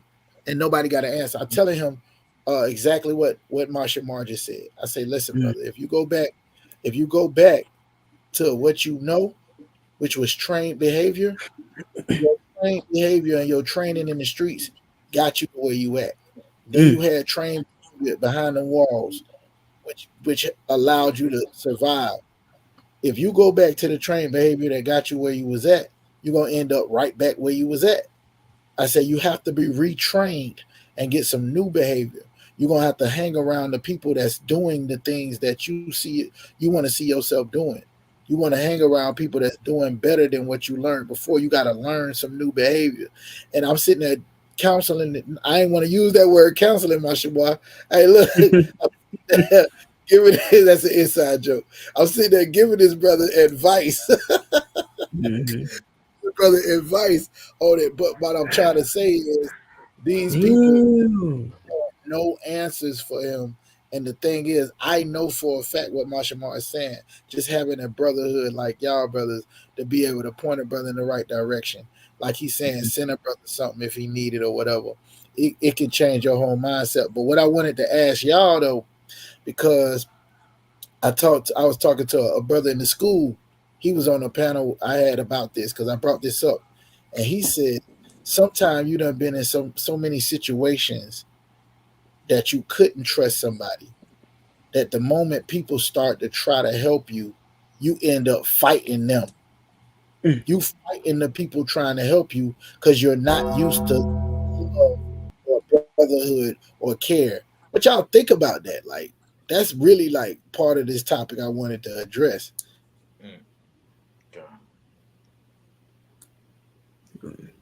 Y'all have at it. Not all at once. I'm trying to wait for the first brother to speak, but God, that's y'all know. I listen. I talk all day. Hey, So Salaki. Hey, Salaki.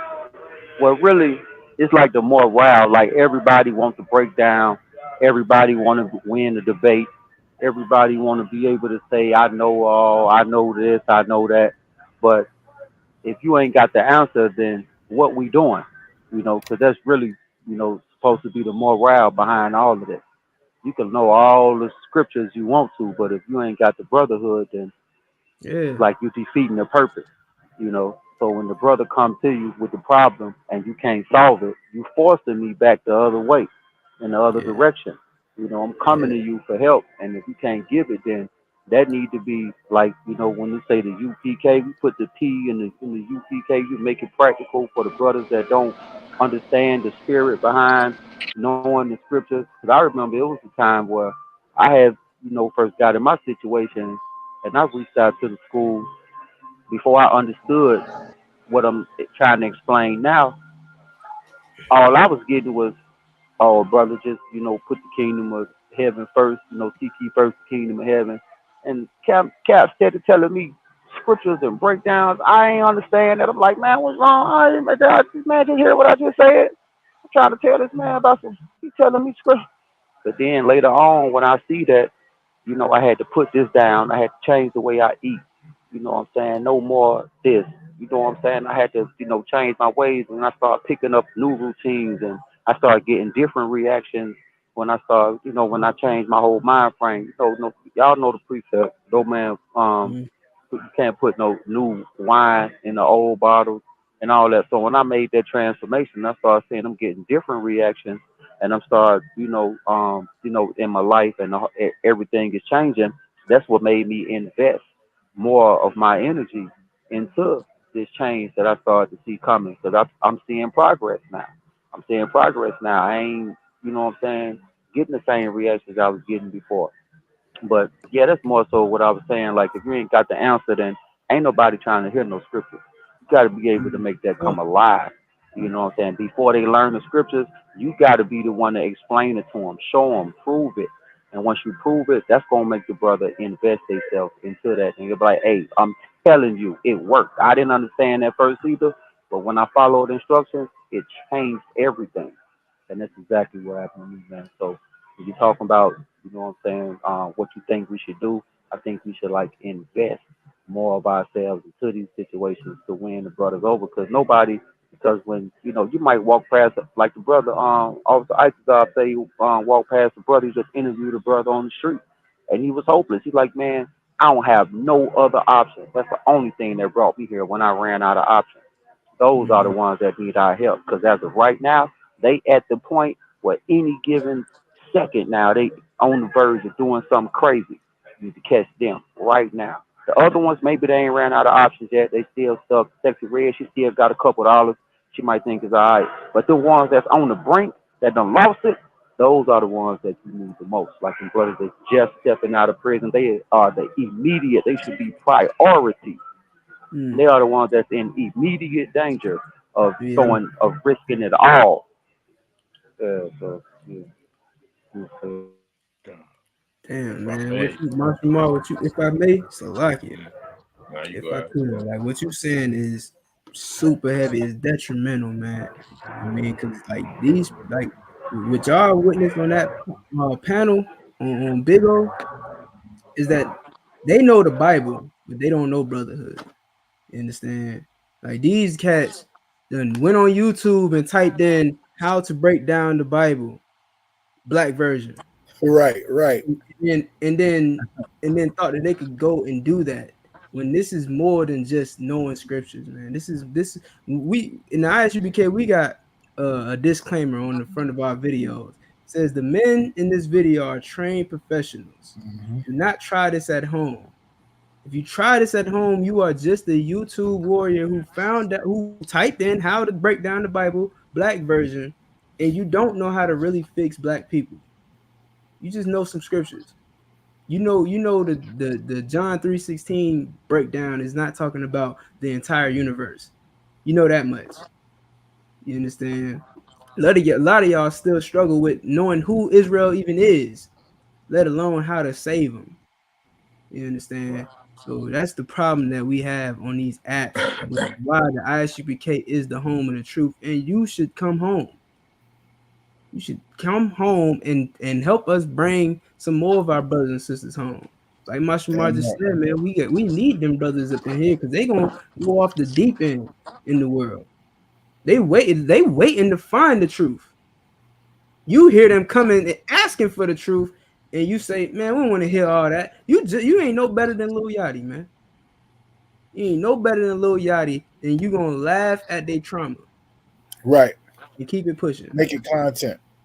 Make it content. Right. When the content is supposed to be to get that brother in and save his life.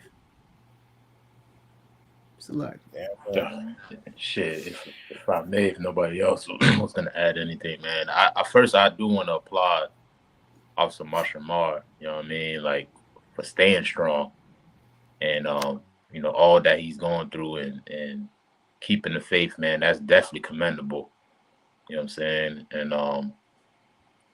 to add to what Oscar Zach was asking as well, and with his statement, for the most part, majority of the people, even in the short time I walked in this truth, majority of the people that you try to save are going to hate you. You get what I'm saying? And I think that's a testament to your love for what you do. You get what I'm saying? Like, are you that dedicated or devoted to what you do to help people that hate you? You get what I'm saying? Like Christ was out there healing the blind, healing the sick. And those same people turned against them and got him crucified. Right. You get what I'm saying? And still in all, while he was on the cross, and not to sound too Christian, he was like, forgive them, Father, for they know not what they do. Like he was still showing mercy while he was being put to death. You get what I'm saying? And that goes to show how much he was actually dedicated to changing his people and his love for his people. You get what I'm saying? So if you're really sincere about this work, regardless if somebody accept what you bring out or love you or whatever the case may be, I mean, you got to stay the course. You know what I'm saying? Because that's you never know. It may not catch on right then and there. 10 years from now, it might catch on. 5 days from now it might catch on. You know what I'm saying? But if you really love your people, man, you'll love those even though if they hate you. You know what I'm saying? So that's all I'm gonna add. That's the last thing I wanted to hear, Thou Sharp. That's the last thing I wanted to hear. But that's exactly what we need to hear, though. You know what I'm saying? Because at the same time, if you think just because somebody been put in a bad situation that they supposed to react, Mashamar, you remember that sister was like, yeah, I tried to pay for them brothers some fingerprints, and I went down there and nobody showed up. And another brother was like, man, you don't know what them brothers end up going through. They might didn't believe you. They might have had to try to get rides. Mashamar was saying, like, you know what I'm saying, whatever it might have took in order for people, to be able to do what they needed to do. They might didn't understand. And the sister was like, well, I never thought about it like that. I tried to help out the brothers that was just getting out and nobody showed up. And what we had to make sure the sister understood is all you could do is do your best to try to help people. Because at the same time, they might still be criminals. They might not be reformed. Especially listening to how Mashamar is saying the type of mindset you gotta have in there. If you in there for a prolonged period of time, how do you deprogram yourself to expect somebody to give a damn about you or to even help you when nobody helped you for all them years? You know what I'm saying? Facts. El Pistel. Yeah, you come out of prison being institutionalized. You need an ecosystem to belong to. He broke it down. I mean, I think like he need to, like, the way he broke that down, the way he said it, it made so much sense. It's everything we be saying, but he made it so plain. Just the whole psychology of it, you know what I'm saying? Like it need to be in a book. But that's why the ISUPK is so important, because once they make that transition, a lot of churches used to try to do that too. They used to get money for that, like having halfway houses. I don't know if y'all familiar with that, but basically, when I was in the world, it was a church they had where when you got out of jail, when you got out of prison, you would go into this halfway house and they would pay the church to have the house, you know what I'm saying, furnish it, make sure that, it's clean, that they feeding them and all these different type of things, but still no ecosystem to really attach themselves to other than the Christian church. So they straight going back into the street, you know what I'm saying? But a place like ISUPK and a podcast, a skit, a short, any of those things could be the catalyst to brothers coming in and becoming a part of that ecosystem, because they're going to need that. They're going to need to know where to go, when to get up, how to take orders, how to do these things, and that will definitely integrate them back into society, and keep them from going the other way. So. Hey, Tazab, you got a video you was about to play? Yeah. What's this? I wanted to play this video. Yeah, let me see what it is. Let me if y'all can hear it.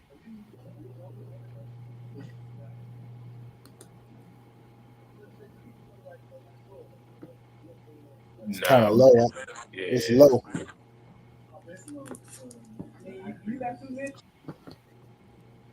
Hold on 1 second. I think you might have to bear with me. What is it about? Okay, this brother, you know what I'm saying, he's giving his giving us his story about, his experience. This is the homeless brother that I brought up. You understand? This brother, homeless, and he caught one felony, and now his whole life is just torn apart. You understand? So I wanted to play his story.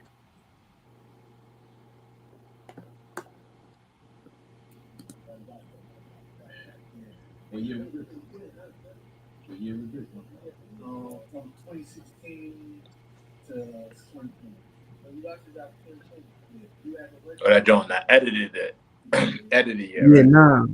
I mean, I did enhance the sound, but it's not good enough.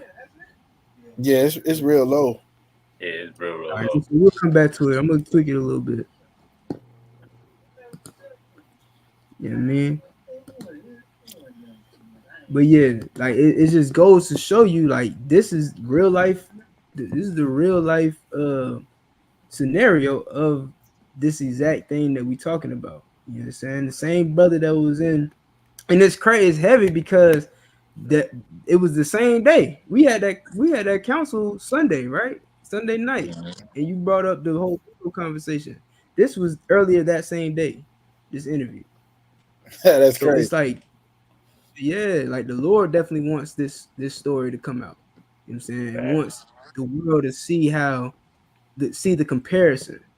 Like all y'all sitting at home thinking that, times has changed and black people are no longer enslaved. We're still in slavery, bro. We're still going through the same bull crap. You know what I'm saying? And the thing about it is all of us are going through it, and we don't see that there's a total imbalance. It's like this is our oppressor and this is us. And we steady trying to catch up while he's moving up too.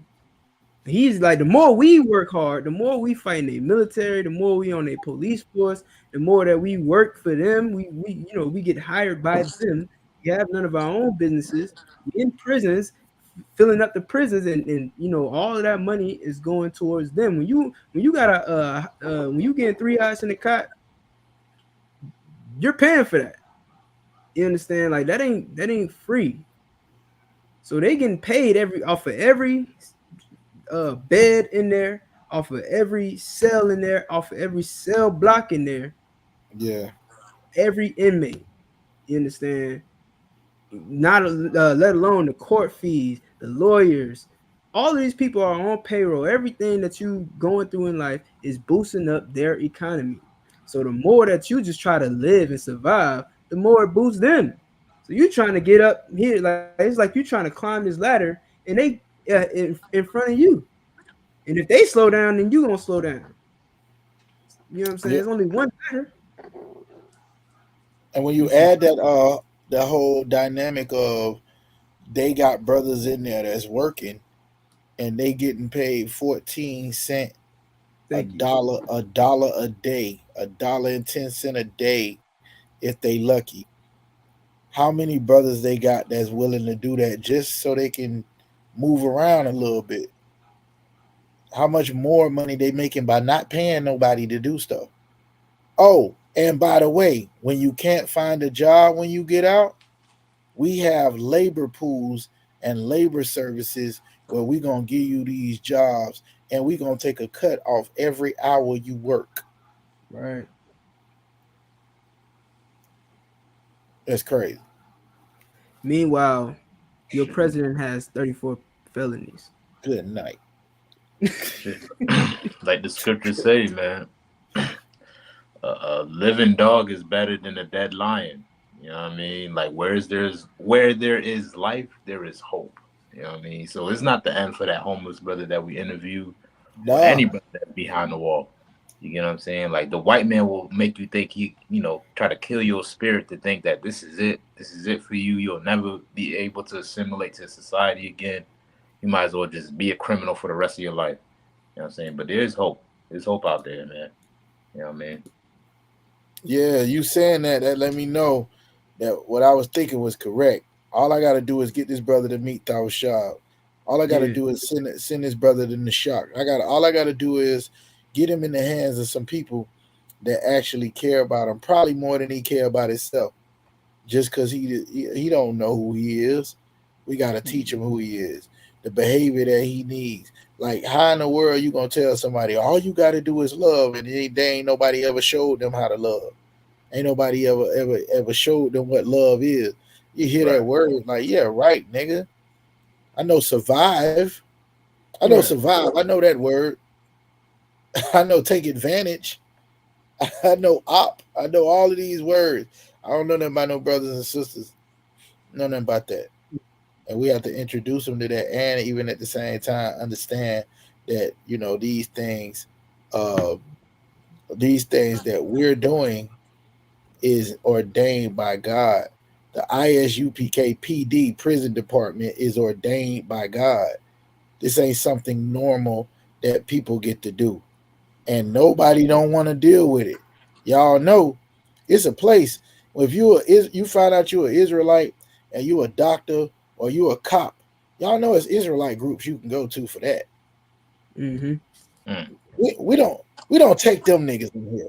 We do if they want to come, but they don't want to come here. Right. We take niggas that nobody else want.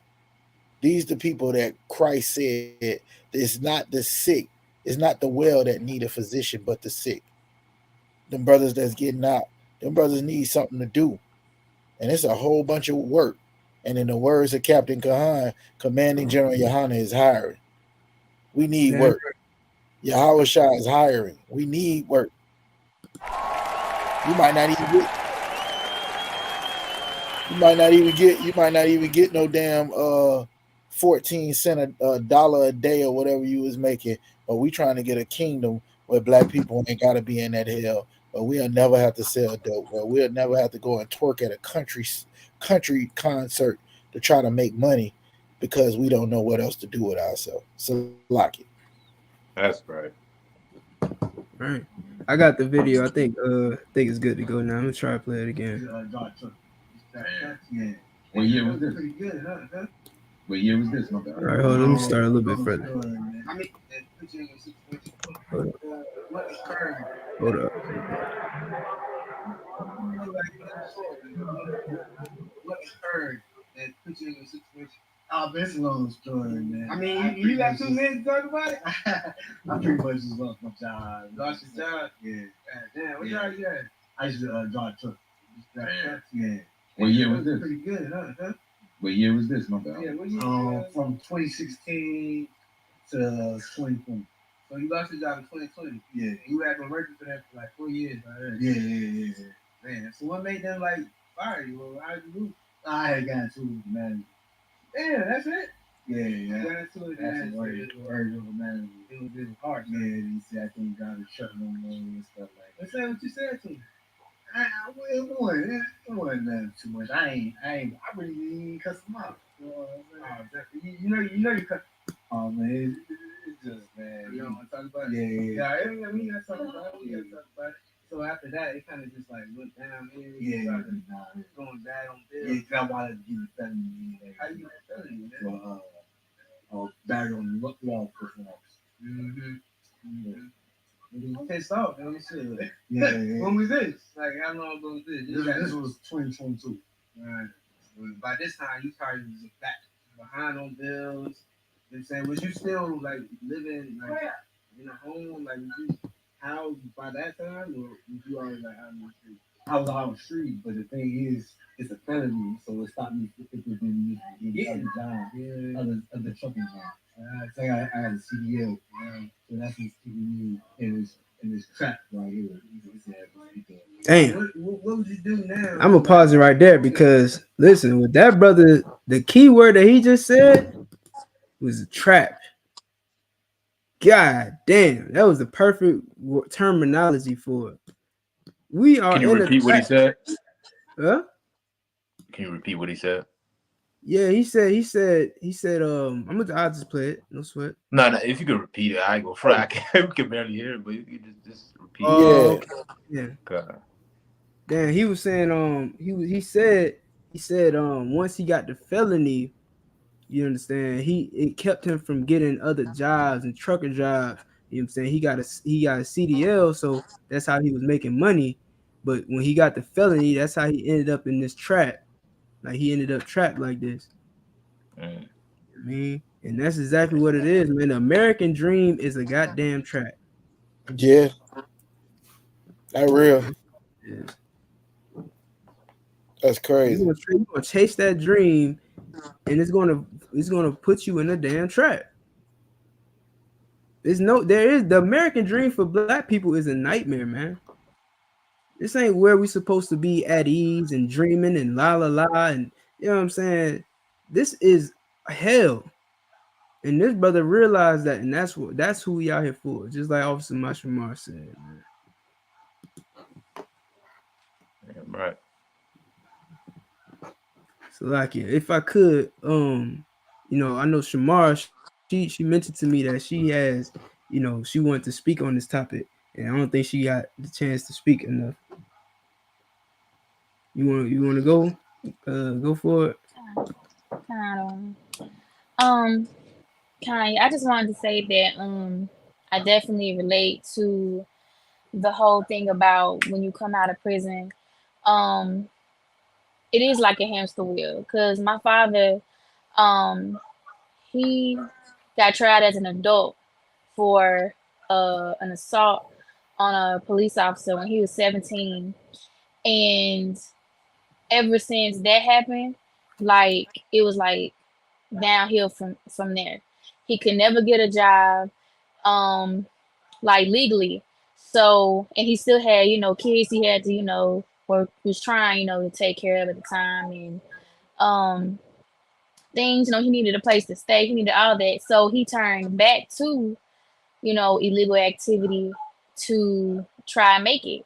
And society, tries to tell us like, oh, just do right, and stuff. But for people coming out, if you take away all their options, it's almost like they'll have no other options when they come out. So anyway, through the years, he just kept getting in trouble, kept doing things, going back into prison, and now he really is institutionalized and mentally. He developed a drug problem, all of that, all because being 17, making the wrong decision, um, pretty much took his life away, honestly, because he wasn't given another chance to, for society to be like, okay, well, you were young. Now, if you want to change, you want to do better, well, do it. It's almost impossible to to um to regain anything once you get a felony. And like I said, he was 17 when that happened, and now he's 54, and his life is no different than it was back then. Damn, that's heavy. Yeah. Trying to bounce back. You trying to bounce back, and everything you try to do to get yourself to bounce back, you get told no. Nah, you can't do that. Nah, we ain't gonna let you do that. Nah, you can't do that because you got a felony. Nah, you can't. Damn, I'm trying to get a job because I got a felony. Nah, you can't do that because you got a felony. Exactly. Damn. It's a You know what I'm trap. saying? Hey, and another part of this that I noticed, right? And I don't know how this plays on somebody's psyche. Um, we would have to have a brother on here, but I know with my uncle, I have literally witnessed him reaching out the whole time for the whole 13 years that he been locked up. Hey man, call my son, put him on three-way, did check and see if he got the letter I sent him, and his mama not wanting the son to get the message or to get the call, to receive it. And in that child's mind, it's gonna be my daddy ain't care nothing about me. But your daddy was up the road and your people didn't want you to be involved in his life because they see exactly what Shamar is saying. Just imagine the brother do come home and it's gonna take him a minute to get on his feet. The problem gonna be then is I don't want my child around you, or you ain't got no job, or you ain't got no money. Hey, these people in the world, Christmas coming up, birthday coming up, what you got for them? That's all they gonna care about. Ain't gonna have nothing to do with whether or not a brother get a chance to get his feet up under him, or a brother, you know what I'm saying? Like, we gonna help. Don't y'all know when when you come home, nigga, it's gonna be like a Passover, nigga. Damn right. It's gonna be 7 bullocks and six lambs and the whole 9, nigga. It's gonna Inside jokes, nigga. That's crazy. We the only ones that understand what you're saying right now. Yeah. I hope y'all understand. Nah, that's real. That's real, nigga. It's gonna be a whole lot of A whole lot of, man, because at the end of the day, like, that's what he was saying. Having the brotherhood is gonna make it that much. Even if we ain't got nothing, man, it's like somebody to just push you in the right direction. Somebody to just watch and make sure, hey man, you ain't back out there dealing with Tyrone, man. Tyrone, that nigga crazy. You know what I'm saying? Like, bro, you might don't want to go over there with them. They're on a different type of time. You know what I'm saying? And just that right there, somebody to just monitor your behavior and make sure you ain't interacting with people that's gonna get you right back where you just came from. Or, you know what I'm saying? Nah, you don't want to be around there. He said a brother just came home and he was done in 24 hours. It's a wrap for him. Yeah, that's crazy. He was safer. I know during that time, you know what I'm saying, my people was telling me that how many people that he done heard the news. Oh yeah, this person is gone. Yeah, this person is gone. While he in there, right? He's saying maybe the Most High hid me and got them niggas out the way. You know what I'm saying? It's crazy to look at it like that, but at the same time, you know what I'm saying? He said, man, all I'm doing is getting big, working out, and I'm watching people my age that's leaving here. So you can try to put a positive spin on a very negative situation only if you got some type of results or some type of idea or some type of answers. Without answers, like Mashamar say, you just a nigga preaching a sermon who ain't got nothing. Your brother is hungry, and instead of giving him some fish, you giving him I'm gonna pray for you. I said this, y'all. I'm gonna say it on here. General Hyman told us this. He said, "Yeah, we got enough prayer warriors. Other people gonna go to these people, and they gonna come to them for help, and they gonna say, I'll pray for you.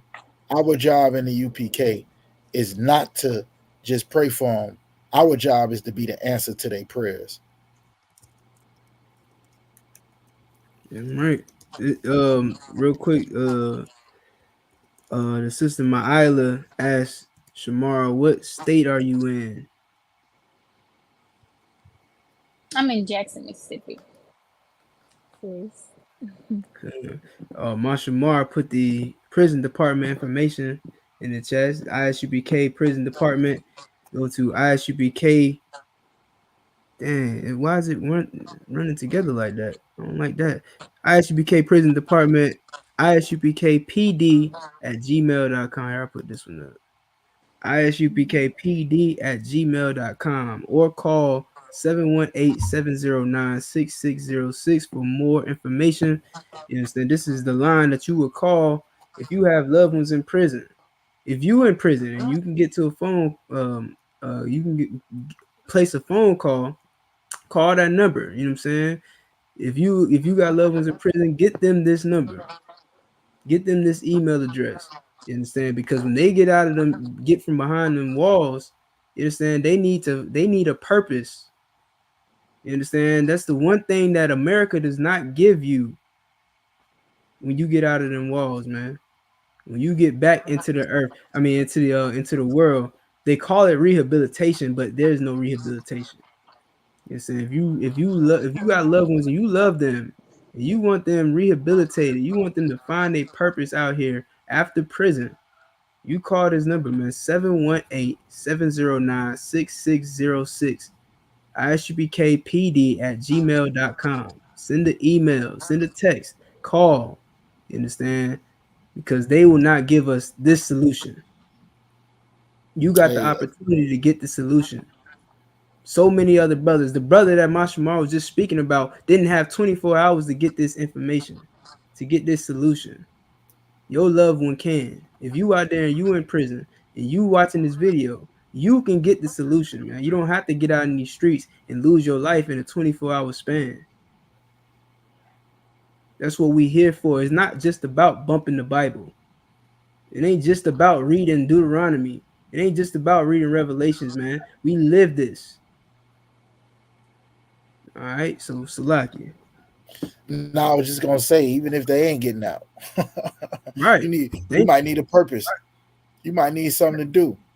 You might Right. need something positive that you can focus on and try to learn how to do this.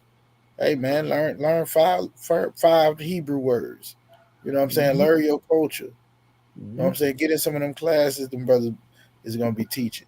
See if you can figure out how to tap in with the Most High, because it's everything negative. It's easy to tap in with that. So, and if I could too, you know what I'm saying, real quick, like I know for one thing, in prison, I ain't have to be in. I've been to jail but I ain't never been to prison. But what I can tell you is in prison is a whole lot of Muslim religion. You understand? Everybody that come out of prison is a Muslim. But you know what doesn't happen when they get out? They don't live a better life. They go right back to doing the same crimes that they went in there doing. You understand? They come out and they are still drug addicts, still drug dealers, still pimps, still hoes. You understand? They don't change their life and they end up back in prison. Don't believe me? Ask Rilo. Ask one of Lil Durk's people. You understand? Ask King Von. Oh, you can't. You understand? This is a solution, man. This is how you want rehabilitation. This is it right here. Anybody had anything you wanted to add? It's about that time, you dig? Yeah, if I just my closing statement, man, just to speak on the topic, knowing your identity adds a lot of meaning to life. You know what I'm saying? Simply just by knowing your identity, man, helps you strive to reach your purpose in life. You know what I'm saying? And a lot of things that we do in America amounts to nothing. And one thing that was always told to me that resonated, what my boy told me is, bang for the cause, don't bang for the applause. You know what I'm saying? Die for a cause, don't die for the applause. You know what I'm saying? Everything you do, there is a purpose to it. Your life, everything, who you are, you just got to go out there and find it out for you. That's it. All right, man. Well, take us out.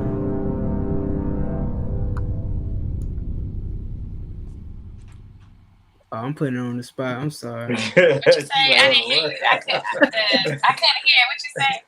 I said, take us out.